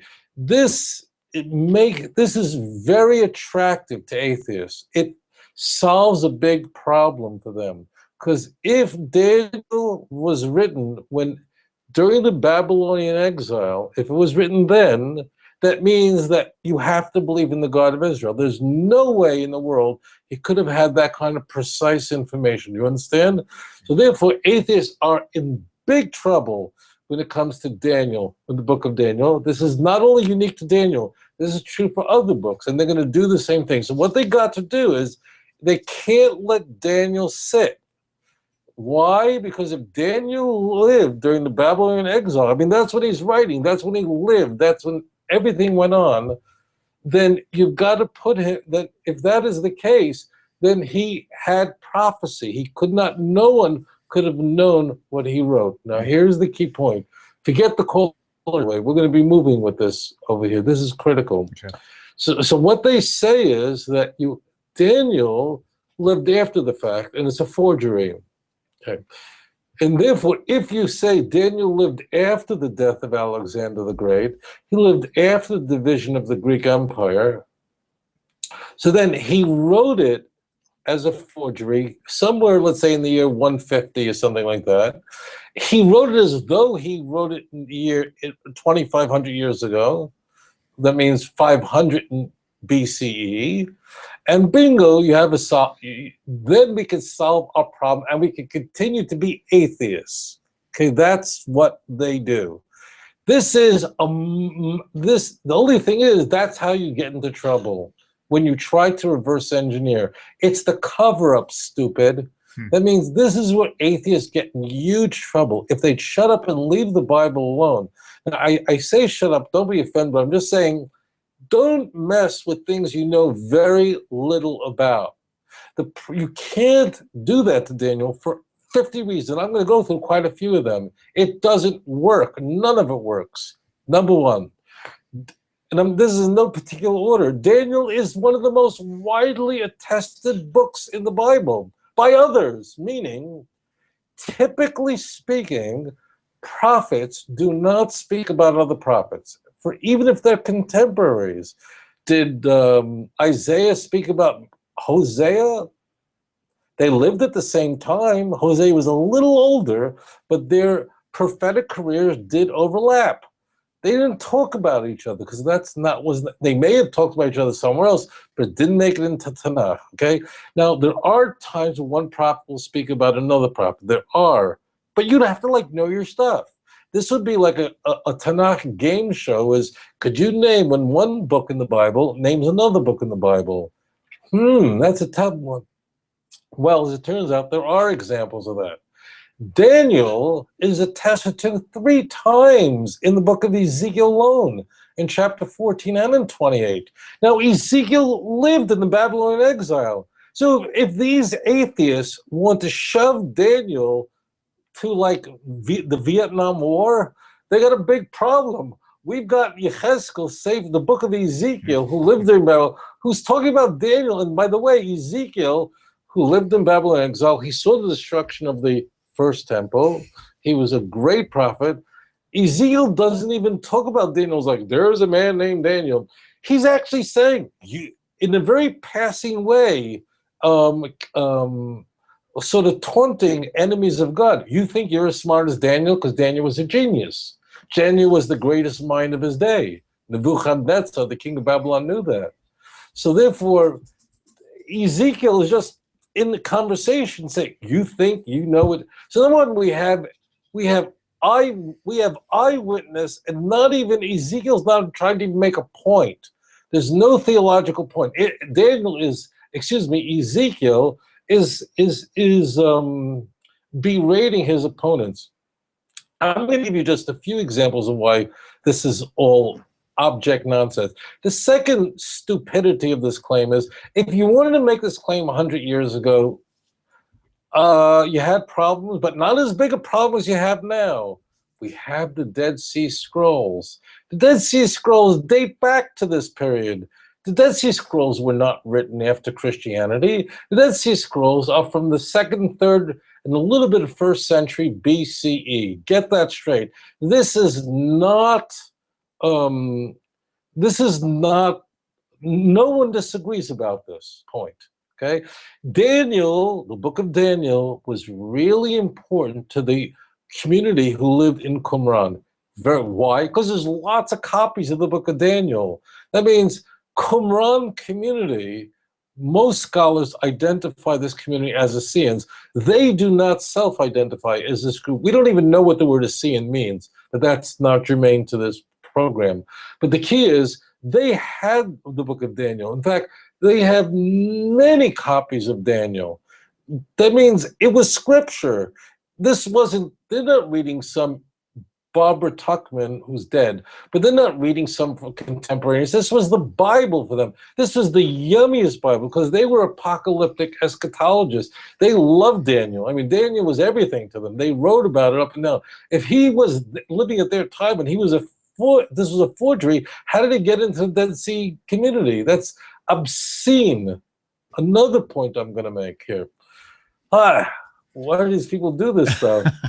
Why don't you just say, I'm going to fight with God and we're not talking? I actually had a guy tell me that 2 weeks ago. God and I are not on talking terms right now. I promise.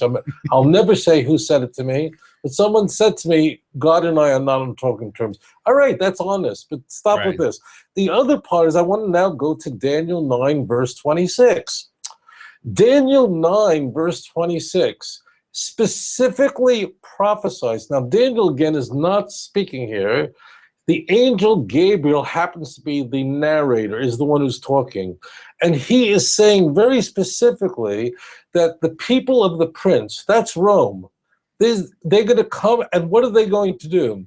They will destroy the city, that's Jerusalem, and the sanctuary, okay? Now, that's very important. See, what they'll tell you at Harvard and Yale is Daniel's talking about the abominations and so on in the temple is Hanukkah, meaning the Greeks defiled the temple, which they did. They took a pig, they slaughtered it on the altar of the temple, so they defiled it. But this is nonsense. These professors at Yale, these liberal lefty professors, now most of them don't know you, but they're professors. They don't know it, okay? They don't know it. At Hebrew University, you'll get guys who know their stuff, but these guys generally really don't know it, because if you look at the text, look at verse 26, it is not talking about, it does not say there just to defile something holy. It says it, I don't care if you use an NIV, or an NIP, a PID, an LED, I don't care what Bible you use, it says there, they will destroy the sanctuary and the city. That is Rome, and that's in the year 70. Greeks did not destroy the temple. They did not destroy the sanctuary. It says here, destroy l'chorvot Yerushalayim. Chorvot Yerushalayim, Daniel 9, verse 2. Destruction of Jerusalem, not simply defiling Jerusalem. This is a lie. And what they're doing, now again, most of these atheists have no clue of what I'm saying. They don't read Daniel. Mm-hmm. They don't want to, because they love their atheism. Why? Because they're angry at Christianity, they're angry at their dad, they're angry at God. I don't know what it is. They're disappointed. They have whatever reason it is, but they are not sitting there. If they are, I have not met this person yet, but they are not sitting there going, all right, let me study the book of Daniel, really go through it. Because I've never met somebody where I'm speaking to an atheist and they've heard of this, even though what I am saying is right there in the text. You can read Daniel 9:26. I'm not getting into the other part of Daniel 9. That you can just get my lecture on that. You can download it online. But the key point is Daniel 9 describes the destruction of the second temple. It's the destruction of the sanctuary and destruction of Jerusalem. It is not simply, as the atheists claim, a defiling of the temple. Read it for yourself. And therefore, Daniel cannot be shoved further. It doesn't work. We've got the Dead Sea Scrolls. They consider this ancient scripture, the Word of God. They're not sitting there studying the New York Times in Qumran. That was not contemporaneous literature. It is scripture to them. Very minimalism has died. This minimalism, this concept of, this is really this minimalist, it is dead. Bury it. And what I implore you to do is say, I'm going to sit down and study, and then I'm going to make a decision, and I might just fall in love with the God of Israel. Would you consider doing that? Okay. Very good. So, okay, we're flooded with questions. I was supposed to ask a question actually 2 weeks ago for Mark Roskoff, by the way, who was nice enough to put up a picture of Rabbi Singer, which we used for this week's ad for episode 19. Mark, thank you. We're going to get to that right after this call. So after this caller, as long as we don't have any more calls coming in, we will answer that question, and I'll tell you what that question is after this call. Meanwhile, thank you for calling Tanakh Talk. This is William. Who do we have on the phone? Hi, Rabbi Tovia Singer and William. This is Mark. Boy. That's funny. I was just talking about your question. I was fixing to ask it, but now I'm glad you're here. You can ask it yourself. Go ahead, Mark. Great. Thank you. First question: did Rabbi Tovia Singer get the pineapple that I sent to him? How are you going to get a pineapple in me? It's a joke. Oh, it's a joke. Okay. Have me on that one too, Mark. Listen, this is Indonesia. You don't need to send pineapples. That's like me sending a snowball to Alaska. It's like, why? They don't need it. Our climate is hotter than yours. So, I mean, we're 6 degrees. Jakarta is 6 degrees off the equator. So we're hot and hotter. Anyways, I love you, man. What's your question, my friend? Okay, thank you. My question is regarding 2 Chronicles 2:16. It states that Solomon took a census as his father David did. Did Solomon violate God's law by taking a census as his father David did in 1 Chronicles 21? Okay.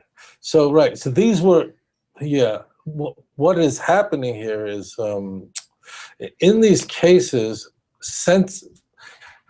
what's happening in these passages is that God is dealing with, in judgment with the Jewish people, and he is going to punish them, and he is using a census and instigating this census for the purpose of bringing a punishment to the Jewish people. So yes. Yes, that simple. You say it was in violation? Well, it was in violation, but again, the sense of the purpose of the census, right. In the case of of 2 Chronicles chapter 2, chapter 2, I think it's verse 17. Solomon is going to number all of the folks who are in the land of Israel, and they found there were 153 among them. So it's a very similar situation. That's a great question. Okay, Mark, we got you covered? Yes, thank you. And can I ask one more question? Sure, go ahead. Sure. Okay, can Rabbi Tovia Singer explain the difference between the Jewish tithing system versus the Christian tithing system? I heard something really funny one time. It wasn't funny, it was realistic, but the Messianics say the church has stolen the tithe of God. And they say this in an attempt to attain it for themselves, which is really interesting sometimes. Now, I said that in a blanket statement. That's not true for everyone, but I have heard that many, many times. Rabbi? Wow. All right, so here we go on tithes. Although Christianity opposes keeping the law, for some reason,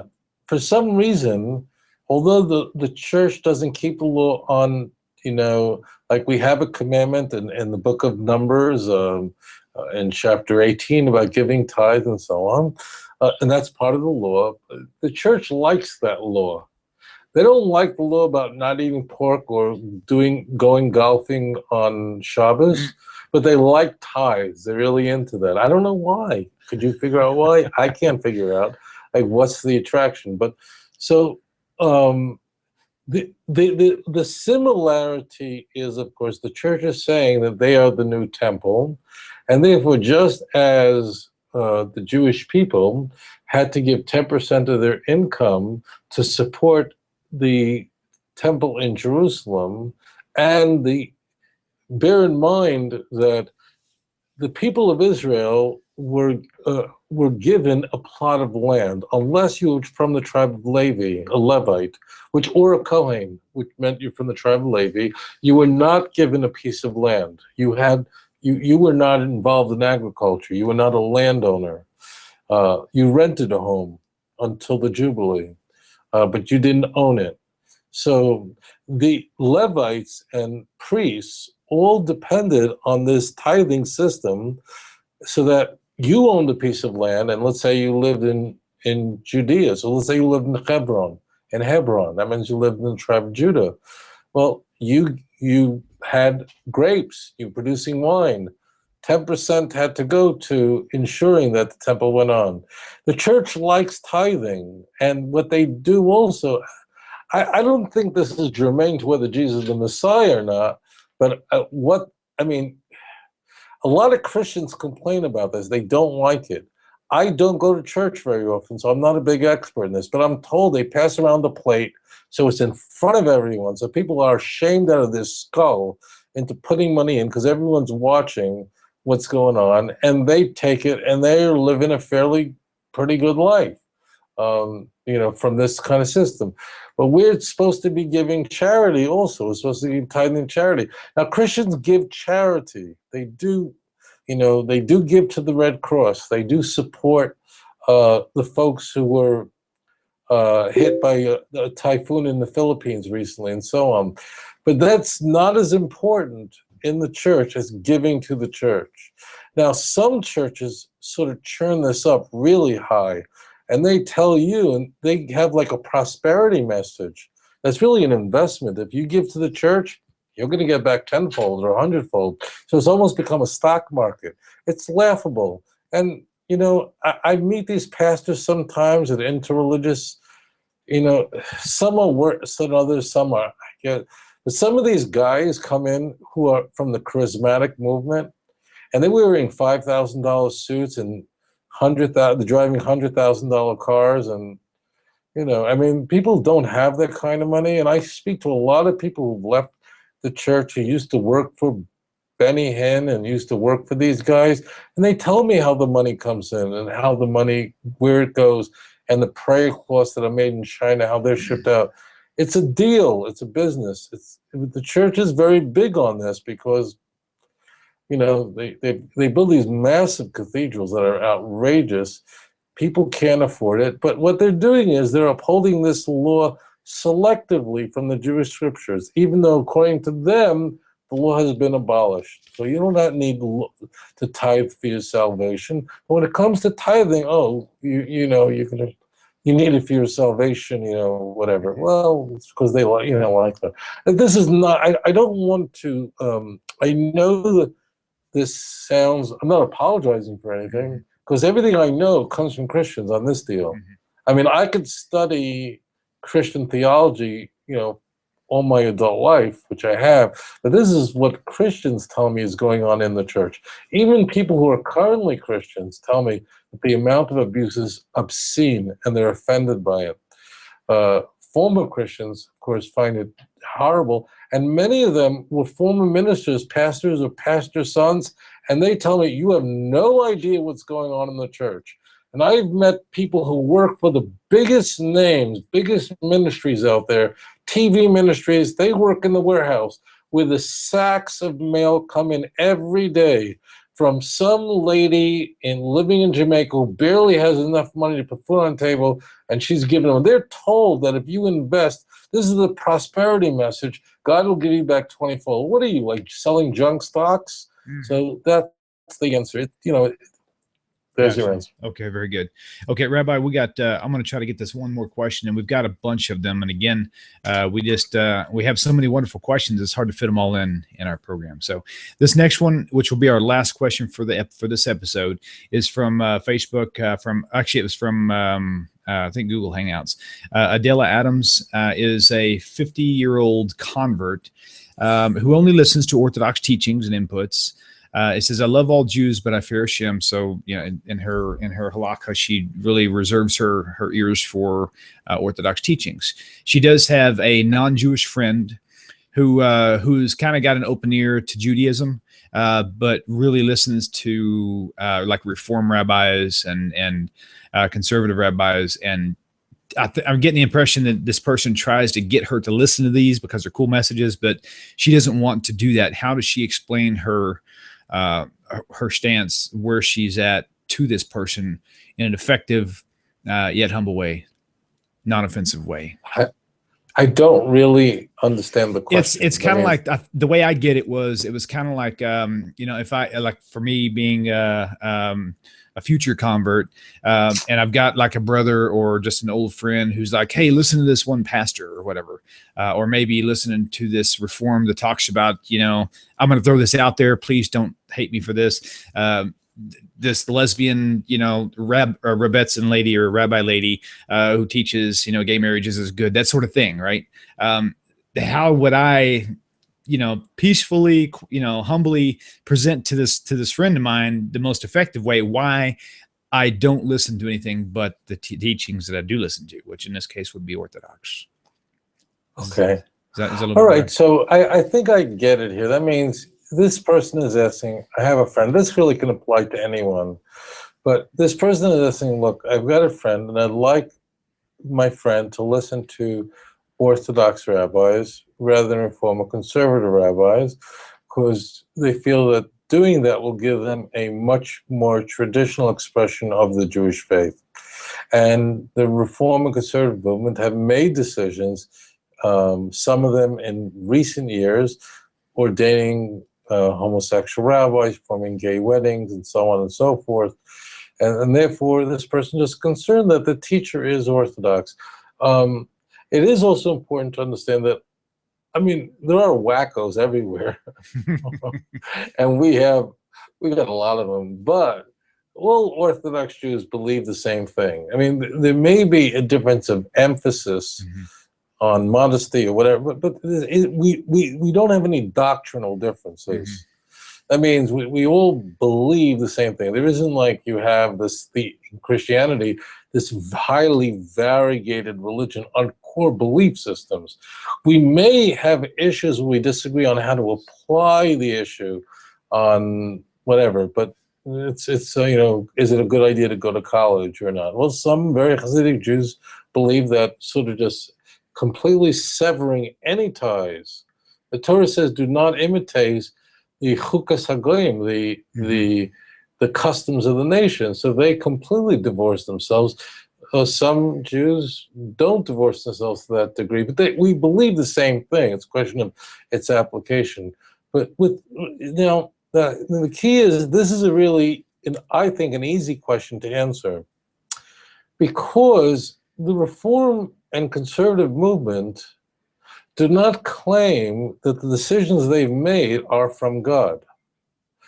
Meaning, let me contrast that. With Christianity, Mormons claim that Joseph Smith encountered an angel, Moroni, in upstate New York in the 19th century. Okay? You can either believe that or not believe that. But Joseph Smith encountered Jesus at a bar. I made that part up. But you either believe it or you don't believe it. But at least there's a claim of Latter-day Saints. The Mormon religion is a claim that there's a new revelation, and that new revelation, which happened fairly recently, if historically that 19th century is yesterday, that there was a revelation. You either believe that there was a revelation or you don't buy into it. And if you buy into it, then you believe what Orrin Hatch believes in. If you don't buy into it, then you believe with Rudy Giuliani believes. But the point is that they're at least claiming that God or an angel revealed himself to somebody, and they're buying it. The Reform and Conservative movement do not claim that in the 19th century in Pittsburgh, Pennsylvania, God revealed himself to a bunch of rabbis. There is a Pittsburgh platform, incidentally. You can Google it. But they don't believe God had anything to do with it. They voted on all this stuff. The conservative movement voted to have gay rabbis. Again, I'm just stating facts. They fought about it. They nearly killed each other because the conservative movement, which is called Masorati in Israel, is a little bit more traditional, right-wing, than the one in the United States. Okay, so they actually battled it out, but they do perform gay weddings and have gay, lesbian, whatever you want to call it. I'm just going to get into it. The point is, they're not claiming special revelation, and therefore, now I happen to know some Reform rabbis and conservative rabbis who are very religious and feel that the way they will change the movement or affect the movement is from the inside. Just so you know that they're an exception to the rule. The Reform and Conservative movement are not making a claim of special revelation. This is very important, and it's completely germane to the question. Therefore, the person who asked the question is, how do I convince my friend that they should listen to a study with Orthodox rabbis or Reform and Conservative rabbis? Well, there's a very easy way to do that. In that, the Reform and Conservative movement have, to a different degree, but they're getting pretty close to each other, have dispensed with numerous commandments in the Torah. They do not claim that God said it was okay. They just dumped the resurrection of the dead. They said you can drive on Shabbos to synagogue. They said you're allowed to ordain gay rabbis and perform gay weddings. They voted on this stuff.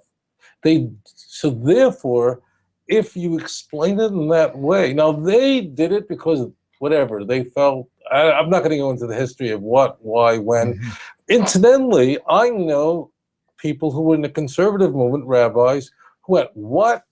And they were gone. They resigned and became Orthodox rabbis. Wow. I know people, young men and women that grew up in the Reform movement and went to the Green Family Camp in Waco, Texas, or went to Camp Ramah in the Berkshires. Okay, they're really religious kids. They didn't know any of this stuff, and these kids who went to Camp Judea and decided that they wanted to become a Reform rabbi, and they go to Cincinnati. I'm not kidding, and they sit in on a class on the Bible, and the professor gets up and starts teaching documentary hypothesis, as though that is fact. I'm not going to go into but basically says the Torah is not the word of God. It was written by multiple committees. It wasn't written by Moses. Forget about it. This is at Hebrew Union College. That is not. You do not get up at Hebrew Union College and say that. Well, there's a couple of theories. One is that Moses authored the Torah with the exception of the last 8 verses. The last 8 verses were written by Joshua after Moses died. Or there's another hypothesis by Wellhausen, and that is it was written by multiple authors. No! You know what happens to these kids? Some of these kids literally run out the door and just start crying for weeks. They're like their faith is shattered. And they become more observant in their lives. They had no clue. What you will find sometimes in some Reformed congregations is that the congregants are more observant or more traditionally minded than their rabbis who are professionally trained to believe this kind of stuff, like about Daniel. So I think it's very easy to make the case to study from an Orthodox rabbi, if you want because the Reform and Conservative movement is not, and Reconstructionist movement is not claiming special revelation. So if they're not claiming special revelation, then then they'll all concede. Every Reform rabbis are like nice young men and women. They will tell you that Orthodox Judaism represents the most traditional expression of the Jewish faith. They're not going to tell you that there was such a thing as Reform Judaism 2,000 years ago. They're not going to make that stuff up. They're not going to make up, the conservative movement is not going to make up that, it always was this way, that there were women rabbis 50 years ago. They know they voted on it.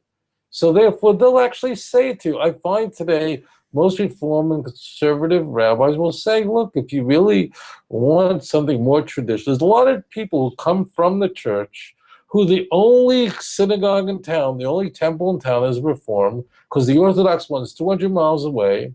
They walk in and they meet the rabbi, they talk about converting, and then they start hearing things, and they go, what? You don't believe the book of Isaiah was written by Isaiah?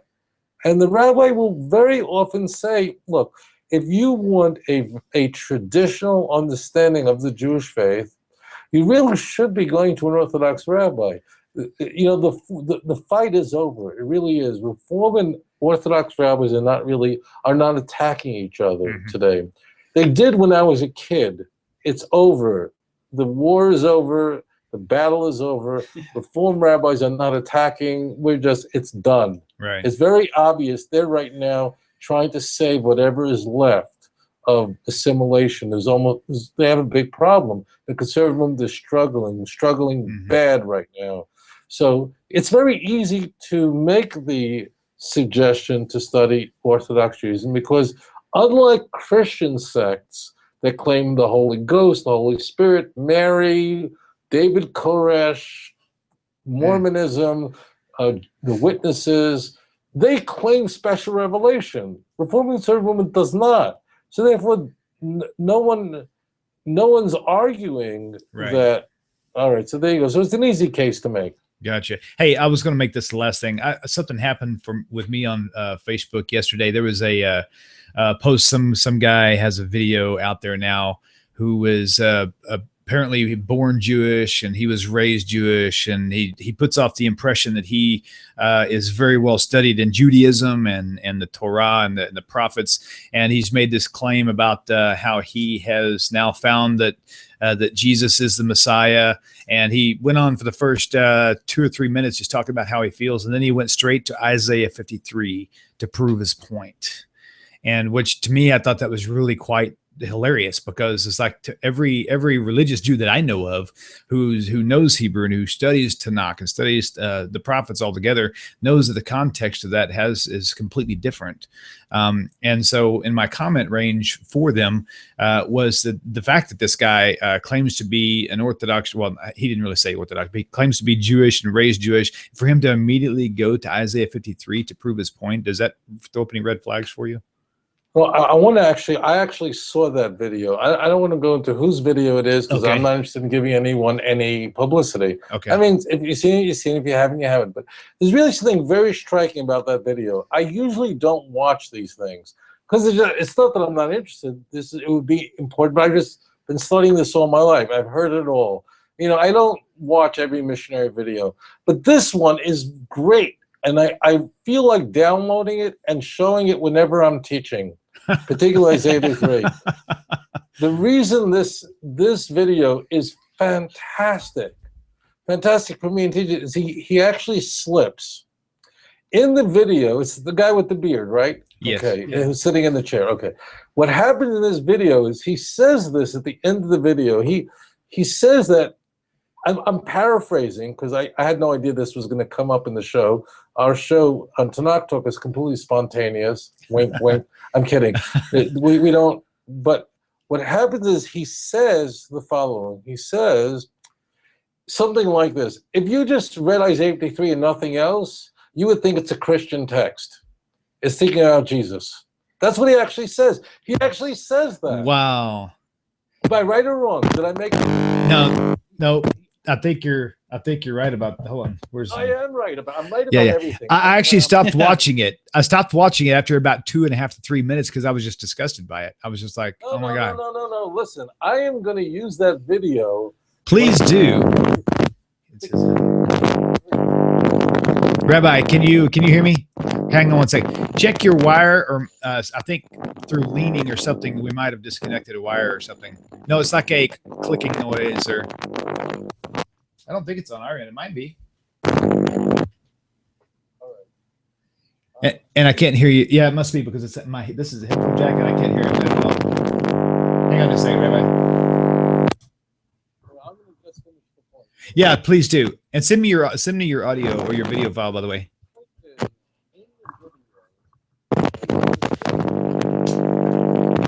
Wow, this is exactly my point. He said, if you would read Isaiah 53 alone and nothing else, something like that, if you just read Isaiah 53, you would think it's a Christian text.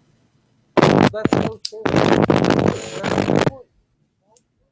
You read one chapter out of context and strip it of its context, it can mean anything. Mm-hmm. And that's the whole thing. Right. Hello, tell him what he's done. Show him what he's done. That is our point. The point is, it is true. Isaiah never intended for the 53rd chapter to be mysterious, complicated. He just presupposed that you read the chapter.